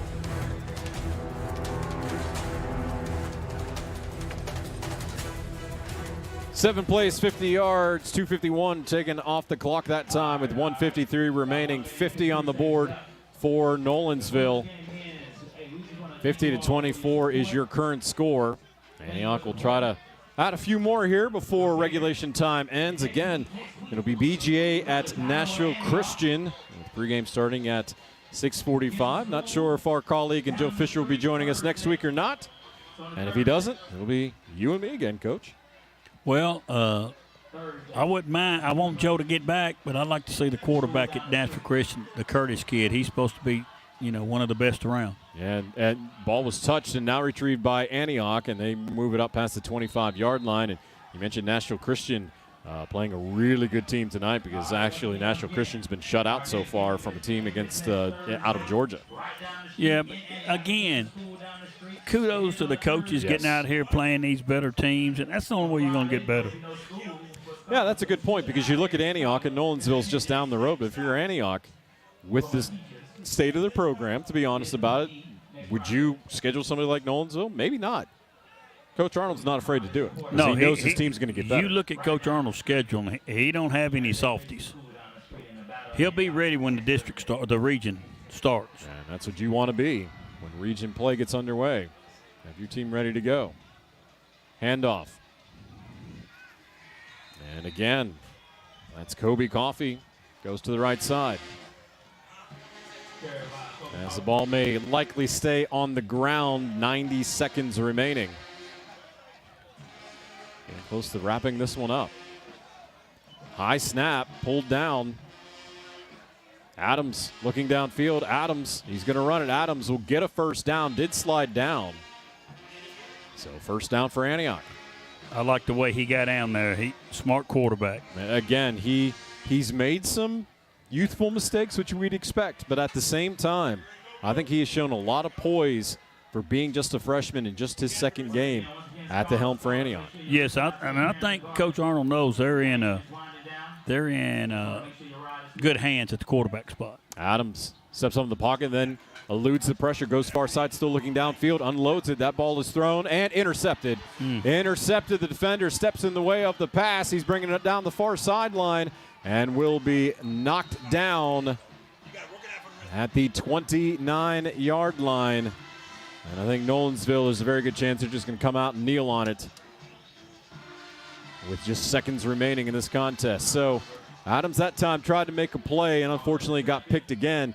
He's had a few turnovers tonight, had a fumble lost, and also 2 interceptions. But again, I still like generally what we've seen from Adams this evening. Oh, yes, I do too. And that's just a freshman mistake. Underthrew it. Yeah, because he has had 3 touchdowns tonight, 2 in the air and 1 on the ground. Well, I'll tell you what, next week they catch Cane Ridge, which is right across the street up here, about 5 miles apart. Yeah, that is a rivalry game for sure. Yes. Snap up the middle, Hawkins. Clock continues to roll. And, flag thrown very late. See what happened. Very late. That will stop the clock. As we have a quick conference between 2 officials. That includes referee David Patton. I think we might have a personal foul coming up, Coach. That's what I think. It was a late call, so that's usually what it is around that foul. Looks like it was against Nolensville. As they are walking backwards. Instead they're going to call a false start with a flag thrown that late. That's interesting. Well, let me read some of the rest of the schedule for them. Out of region, Oakland, Mount Juliet, and CPA. Not an easy game amongst any of those. And then you got your region. They're going to look forward to playing in the region. That's going to seem easy. Yeah. When you have a non-region schedule like that. Yeah. Because, again, they had Lebanon, a playoff team. You had this Nolensville squad, a playoff team. Oakland, defending champs. Cane Ridge, a playoff team. Cane Ridge, CPA, who beat Oakland last year. Oh, Mount Juliet. And Mount Juliet. Yeah. That's about as tough as it gets for a non-region schedule. I need to talk to Devin. You might have to help himself in this situation. Yeah. Time's going to continue to roll, and they're not going to take another snap. As we are about to wrap up here, as they will count it down here at Antioch High School. 5, 4, 3, 2. Your final score. It is Nolensville 50 and Antioch 24. So that'll wrap it up from Antioch High School. We do have your post-game show brought to you by Strike and Spare coming up. Also, we'll be awarding your player of the game brought to you by Jackson Boone Racing. Stay tuned for that as well. And also stay tuned, Braves at Giants coming up in just a little bit as well. We will join that game in progress. Once again, Nolensville 50, Antioch 24 as you're listening to the MidState Checkdown High School Football Game of the Week on WNSR Nashville Sports Radio. Located at 2705 Nolensville Pike, Southern Trophy has been serving Nashville and Middle Tennessee for over 62 years. Southern Trophy offers a wide array of services like custom designed awards, cast bronze plaques, etched crystal awards, laser engraved corporate gifts, promotional items, merch, embroidery, screen printing, signage, and banners. Browse their entire collection online at southerntrophy.com or on Facebook at Southern Trophy. Feel free to give them a call at 615-256-7295. That's 615-256-7295. Southern Trophy. They do their best to help you recognize your best. Have you ever met a single person in your life that enjoys paying taxes? No, no one does. If you can't sleep at night because you have a huge problem with the IRS, I've got some free advice for you. This service is strictly limited to individuals that owe the IRS $10,000 or more in back taxes. And if you qualify, we can guarantee that you won't be writing a big fat check to the IRS, or our services cost you nothing. The first 100 people that call today will get a free tax consultation worth $500. Stop worrying about your IRS problem. We can help you, we promise. Call the tax doctor right now. I mean right now, to learn more. 800-649-0142. 800-649-0142. 800-649-0142. That's 800-649-0142. This is the Greg Vogue and John Burton Show. These are on True TV. If you have Xfinity, just say True TV into your remote. It'll pop right up. I tell my TV to do things, and it Yeah, well, the things you ask your TV to do, I mean, you know. Well, ever since I can't get Skinamax anymore. Greg Vogue and News Channel 5's John Burton, WNSR, Nashville Sports Radio. If you're looking for something fun to do with family, friends, co-workers, or clients, look no further than Strike and Spare Family Entertainment. Visit any of their 5 Middle Tennessee Strike and Spare Fun Center locations in Hermitage, Donaldson, Tusculum, Hendersonville, or Murfreesboro. With bowling, games, food, drink, and party options for all ages. Enjoy an enhanced experience in Hendersonville or Murfreesboro, where they feature additional fun with bumper cars, roller skating, bungee trampoline, laser tag, and much, much more. All locations of Strike and Spare Family Entertainment are open 7 days a week, including holidays. Check them out online at strikeandspare.com. Strike and Spare Family Entertainment, where fun is bowling. Now it's time for your MidState Checkdown High School Football Game of the Week post-game show with stats and analysis of tonight's game and your MidState Checkdown Football Player of the Week. Here's Jonathan Schaefer and Bubba Spears. Welcome into your Strike and Spare post-game show. We will go ahead and take it down to the field for our Jackson Boone Racing Player of the Game, and what a game it was tonight for the senior in Ty Collins. 300 total yards of offense with 5 total touchdowns. And Ty, congratulations on the effort and the performance this evening. Thank you. I really appreciate it. We worked hard today, you know. Today was a great day for the offense, and we did everything right. We balled out, so.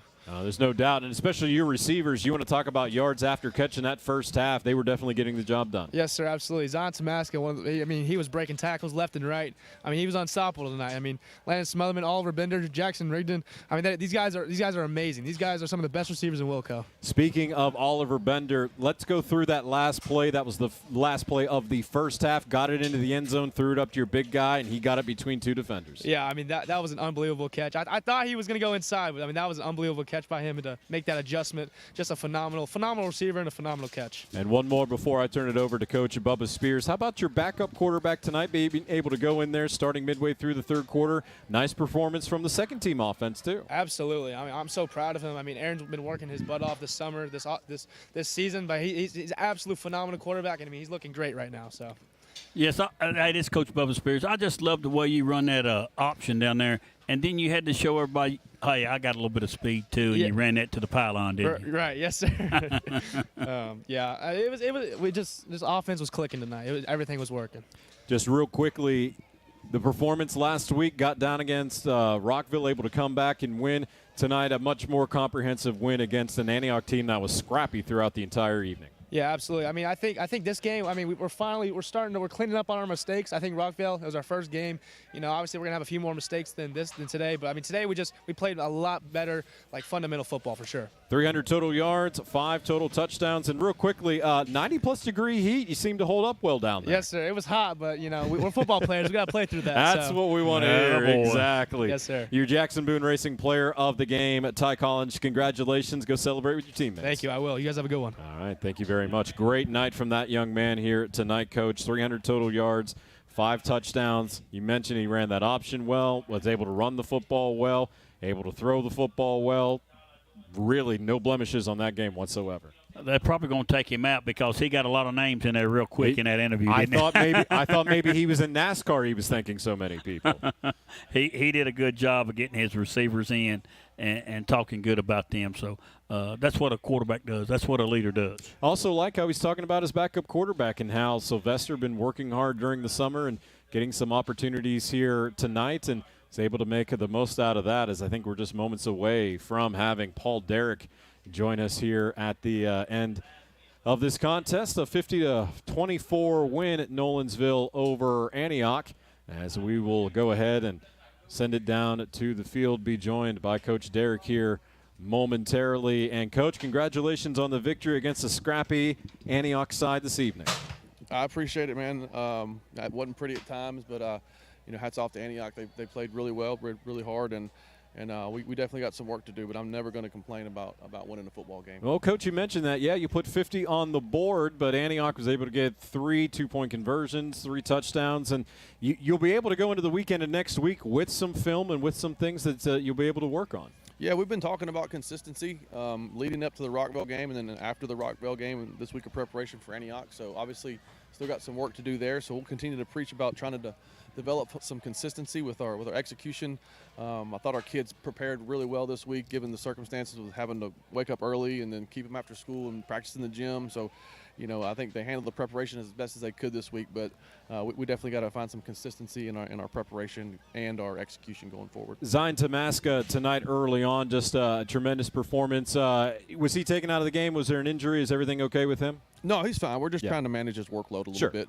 He's you know, split time last year with Sampson, did a great job for us, and he's earned the right as a senior to kind of be that feature back for us. So we just want to be smart with him, especially early in the season and as hot as it was tonight. And last one for me, Coach, the performance of your senior quarterback tonight, 5 total touchdowns, and he ran that offense very smoothly. He did. Definitely by far his best game tonight.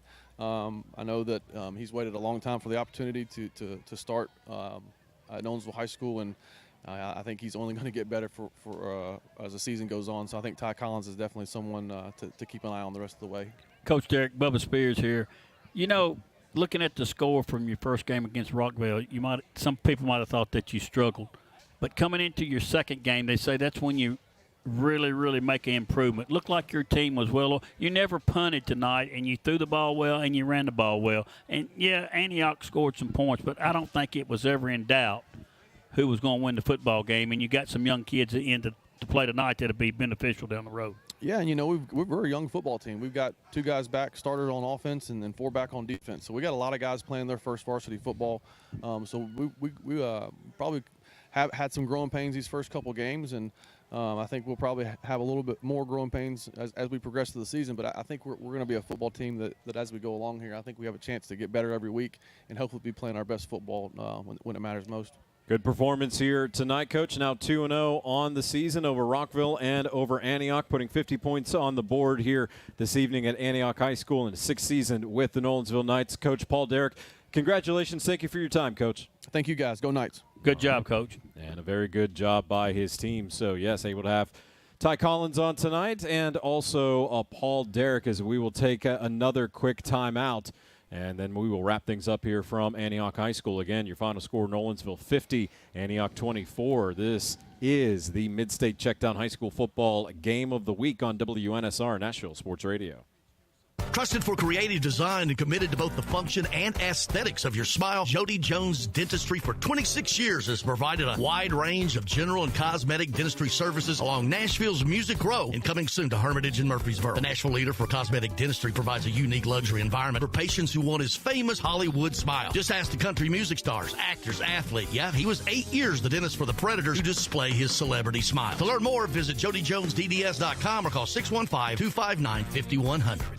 We all know that Nashville life can get hectic. In the middle of all the madness that is life, don't forget to take care of yourself. Treat yourself to Nashville's ultimate relaxation experience at Mocara Spa at the Omni Nashville Hotel. With services for men and women, Mocara Spa at the Omni Nashville Hotel is your one-stop shop for full body treatment. Begin your experience in the exquisite relaxation room, then enjoy a full body treatment or even a couples massage before finishing in the salon. Located on the 4th floor of the Omni Nashville Hotel, Mocara Spa is Nashville's highest quality self-care oasis. To book your experience or gain information on packages, call Mocara Spa today at 615-761-3600. Again, 615-761-3600. Or log on to theomnihotel.com. And with every booking, you'll have free valet parking and rooftop pool access to enjoy the Music City skyline.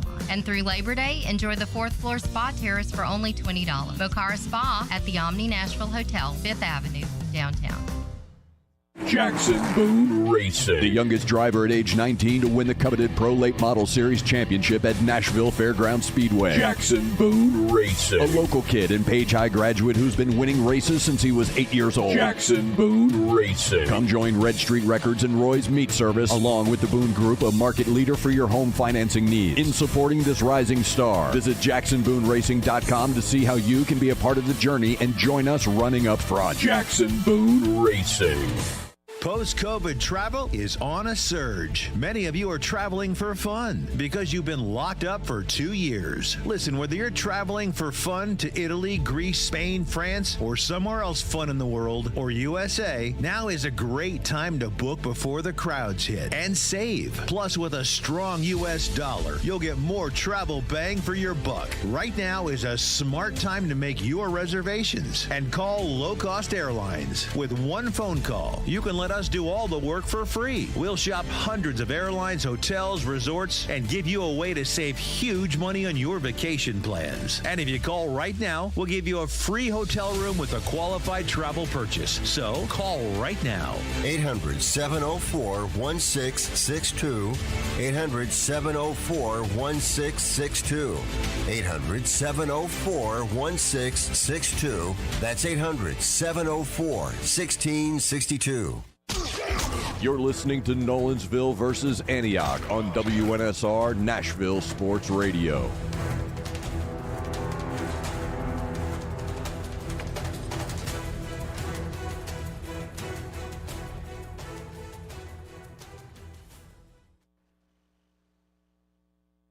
Through the air, 77 on the ground. Next week, BGA at Nashville Christian. Your pregame for that will be at 6:45. We do also want to thank Jody Jones Dentistry for powering tonight's broadcast on the Nashville Hotel on your Strike and Spare postgame show, and Southern Trophy House, our provider for the trophy of the Jackson Boone Racing Player of the Game. Coach, coming into tonight, not a whole lot happened that was unexpected. Nolensville putting 50 points on the board.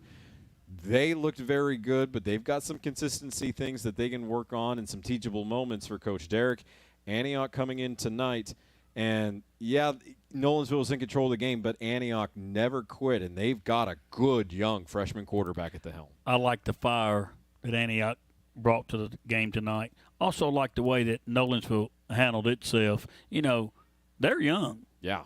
As Coach said, and, you know, they're just going to get better in each game. So both teams have a lot to be proud of. Both teams to go back and continue to get better on the mistakes that they made each and every week. Not a lot of penalties. And you know what? I was very impressed. The coaches have done an outstanding job of getting these teams in shape. Absolutely. Yeah, we had players come down with cramps tonight, but actually not as much as I thought would occur this evening with the record temperatures that we were dealing with. Again, Nolensville 50 and Antioch 24. For Adam Johnson, for our crew back in the studio. For my colleague to my right, Coach Bubba Spears. Once again, Coach, it was a pleasure. Thank you. Thank you. And we've got BGA at Nashville Christian coming up next week, 6:45, the pregame. We will see if our colleague Joe Fisher can join us for that one. And if he can't, I'll be very happy to work with Coach Spears for one more week. For our entire crew, we want to say thank you and good night. Again, your final score, Nolensville 50, Antioch 24. In progress, we join the Atlanta Braves at the San Francisco Giants as you've been listening to the Midstate Checkdown High School Football Game of the Week on WNSR, Nashville Sports Radio.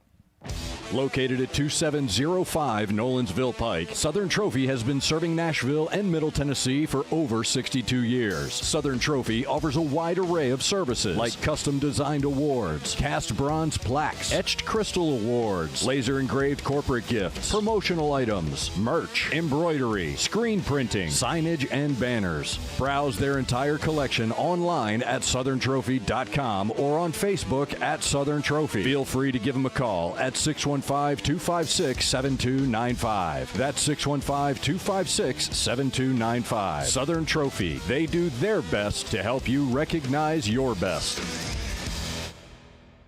If you're looking for something fun to do with family, friends, co-workers, or clients, look no further than Strike and Spare Family Entertainment.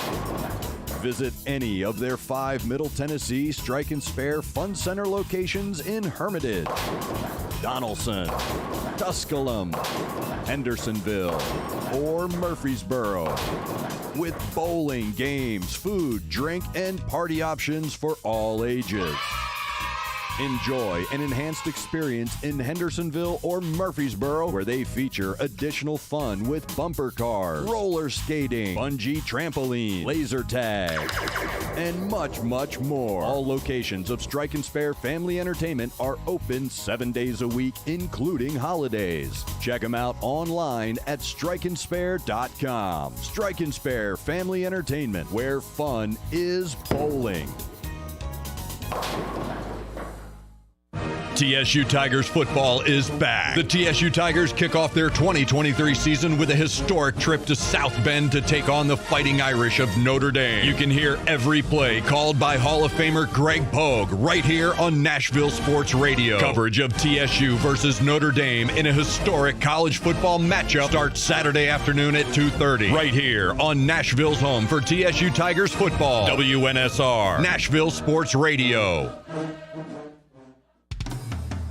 Bar Lines at the Omni Nashville Hotel downtown is at the heart of Music City. Located within walking distance of the Country Music Hall of Fame, Bar Lines at the Omni is your downtown honky-tonk destination. Watch your team from any seat on their plentiful HD TVs and catch a live show on the Bar Lines stage featuring live music 7 days a week. Bar Lines has the ultimate Southern comfort food. Get started with classic fried green tomatoes or bourbon barbecue wings. Then it's on to the massive Smashville double stack or the world famous Bar Lines grinder. Oh, you've never heard of the Bar Lines grinder? 2 kinds of cheese, lettuce, Dijon, smoked turkey, smoked bacon, smoked ham. Now that's some smoke you want. Local brews and local spirits are on tap at Bar Lines. Take a seat on the patio outside and soak up the rhythm of Music City. Bar Lines at the Omni Nashville Hotel, 5th Avenue, downtown.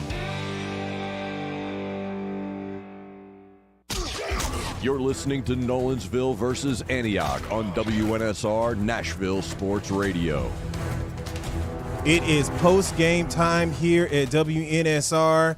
A valiant effort by the Antioch Bears, but Nolensville the better team tonight, winning 50-24.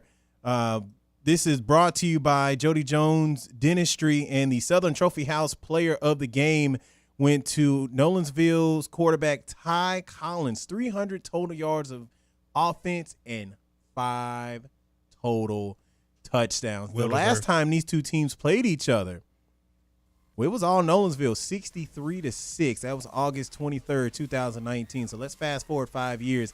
That lets you know how far this Antioch program has come. Yes, sir. And, you know, texting with a lot of people throughout the game, Joseph, a lot of people saying, hey, you know, Antioch may not have a winning season this year, but they won't go winless. And I think tonight playing Nolensville, they proved that.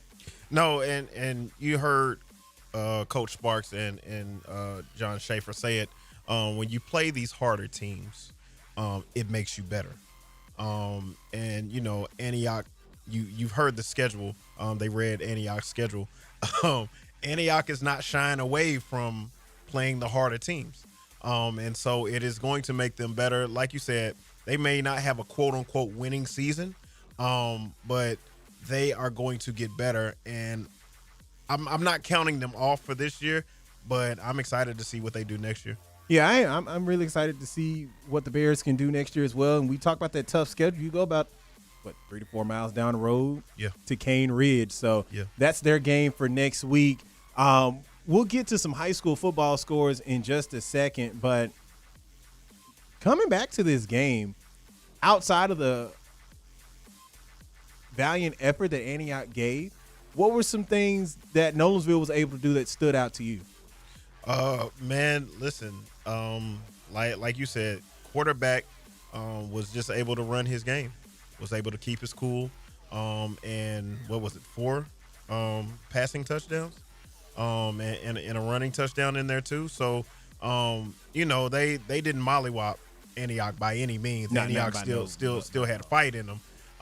But the quarterback was able to keep his composure and play his game. And, like Coach Sparks said, it was interesting to hear his post-game interview. And he did what a quarterback is supposed to do. He gave credit to his team. Well, next week, Battleground Academy and Nashville Christian will play against each other. We'll get to some final scores right now. Yes, sir. Prince Avenue Christian out of Georgia, there's a reason why I said that, defeated Nashville Christian 42-0. This is a Nashville Christian team the last 2 years. They have been in the state finals on their level. Kingsbury blanked by Briarcrest Christian out of Eads, Tennessee. That's in the Memphis area, 56-0. Christian Brothers High with a shutout win as well. Ensworth, the Tigers, defeating Montgomery Bell Academy 17-3. Memphis University School over Memphis Melrose 39-0. Tipton Rosemark 21. Gibson County 6. That's on the west side of the state. That game in the second quarter. A plethora of games started at 8 p.m. due to the high temperatures here in the mid-state. USJ and Union City, tied at 13. Right now, Saraland out of Alabama with about 1 minute and 46 seconds left to go. It's been a tough game here throughout the day for this nationally ranked Lipscomb Academy program, but they're down 24-17. That is the ESPN Tennessee versus Alabama showcase. And you know what? I'm going to take it to the right screen. We've been watching Independence and Page. Yes. The score at halftime was 17-0. Yeah. And it looks like Independence has now come back and tied this game. A lot of penalties in that game this evening. So many. For both programs. So many. We would look up and see, one team at the end zone be like, okay, they're about to score. We look up and no. Flag. They'd be in the end zone. It'd be a flag. It'd be called back. It'd be holding. It'd be false start. But like you said, it has been an interesting game. Speaking of not getting mollywopped, speaking of having a fighting spirit, Independence has kept themselves in the game 17-all right now, overtime for this game. Man, I don't know what else to say. Independence has definitely come back and show that they're not eating pushovers. No, they're not. And this is a program. I mean, a school that's not even 25 years old yet and have seen a lot of early success. So right now, being tied with a really good Page team, right? Tied at 17. So we'll probably won't be able to get you a final score update with that one. Our post-game show, after our post-game show, will be the broadcast of the Atlanta Braves, who are doing what they normally do, which is dominate in the major leagues. But we'll continue on with our scoreboard. North Green 36, Castlewood nothing. Rye Cove out of Virginia beating Hancock 48-0. South Panola from Mississippi crossing over state lines, coming over to Houston. South Panola edged out Houston 28-26. The Baylor School 42. Seton Hall Prep 7. That is out of New Jersey. Price Avenue Christian, aforementioned, out of Georgia. They blanked Nashville Christian 42-0. Westwood Ridge 26. Daniel Boone 18. In that game, Bradley Central 40. Tyner Academy 7. Maryville 52. Knox Central 6. And you don't tend to hear the name Maryville till it's time for state championship game. So that's been a very dominant program for years in the state of Tennessee, and I stretch years like that on purpose. Heritage out of Georgia with a 5-point win over East Hamilton 28-23. Knox Catholic 40. Bavard out of North Carolina 13. Walker Valley 47. Polk did not get on the board. Loudoun wins the Battle of the Bridge over Lenoir 27-26. Mount Juliet stomped Hunters Lane tonight 56-12. Hendersonville all over Clarksville Northwest 54-0. Those are your final scores to report. But one score that I would like to give out, and I'm pretty sure you've heard of the Bishop's Cup. That is a cup played between two Catholic schools, Pope John Paul Preparatory School, formerly known as JP2. They play Father Ryan every year. That cup has stayed at 117 Caldwell Lane. That's where Pope Prep is located in the Hendersonville area, literally right off the interstate. Right now, Joseph, that cup might change locations. Last time I got a score update, Father Ryan 35, JP2 nothing. This is a Pope Prep team coming off of a 45-6 loss. So, Will, let me update that for you because I got a final. Father Ryan 42, Pope John Paul II 7. Wow. So that means, fans, for the first time since 2016, the Bishop's Cup will not stay at 117 Caldwell Lane. Wow. Well, that'll do it for us here in the Strike and Spare studio. Tune us in tomorrow for our prep football talk show. That'll be Bubba Spears and Greg Pogue. So that'll be coming on tomorrow at 8 o'clock in the morning. For Will Brown, Q Joseph, we are saying good night and have a wonderful evening. This has been another broadcast of WNSR. We'll be now joining the Braves. Game in progress. Thank you for listening to the MidState Checkdown High School Football Game of the Week. Make sure to follow WNSR on Twitter at Nash Sports Radio and on Facebook at Nashville Sports Radio for highlights of tonight's game. The MidState Checkdown High School Football Game of the Week is brought to you by Strike and Spare Family Fun Center, Jackson Boone Racing, the Omni Nashville Hotel, Jody Jones Dentistry, Southern Trophy House. Thank you for listening to the MidState Checkdown High School Football Game of the Week on Nashville's home for high school football. WNSR, Nashville Sports Radio. Trusted for creative design and committed to both the function and aesthetics of your smile, Jody Jones Dentistry for 26 years has provided a wide range of general and cosmetic dentistry services along Nashville's Music Row and coming soon to Hermitage and Murfreesboro. The Nashville leader for cosmetic dentistry provides a unique luxury environment for patients who want his famous Hollywood smile. Just ask the country music stars, actors, athletes. Yeah, he was 8 years the dentist for the Predators to display his celebrity smile. To learn more, visit jodyjonesdds.com or call 615-259-5100.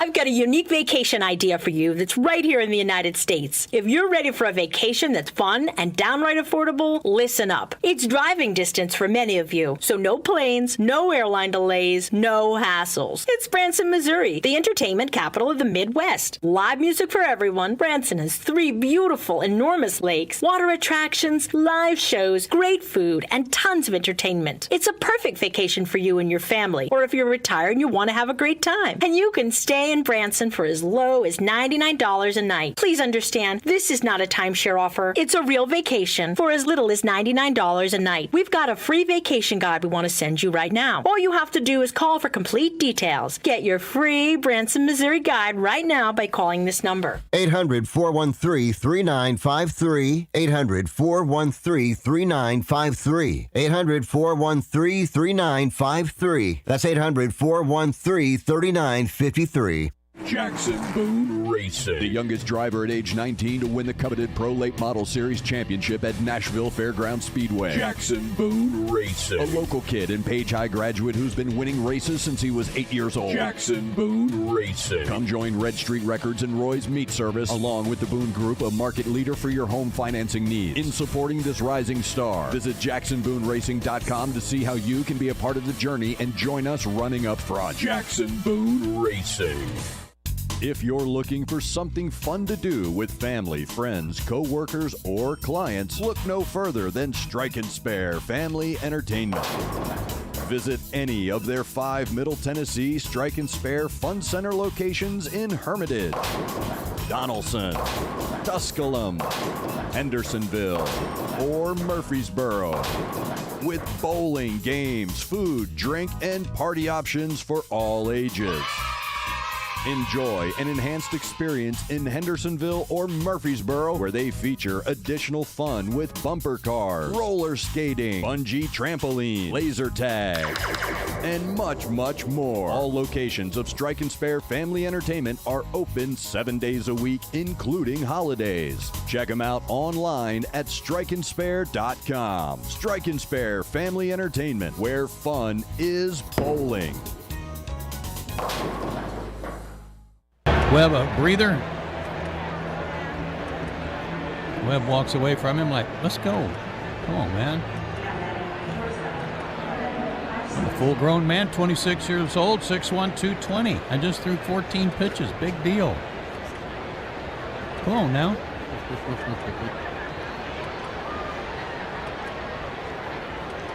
Orlando Arcia, the batter. He grounded out to first his only time. Takes outside, ball 1.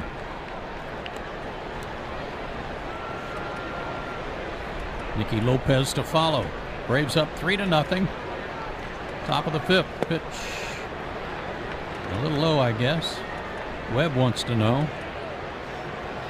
They'll get the call again from Todd Titchener.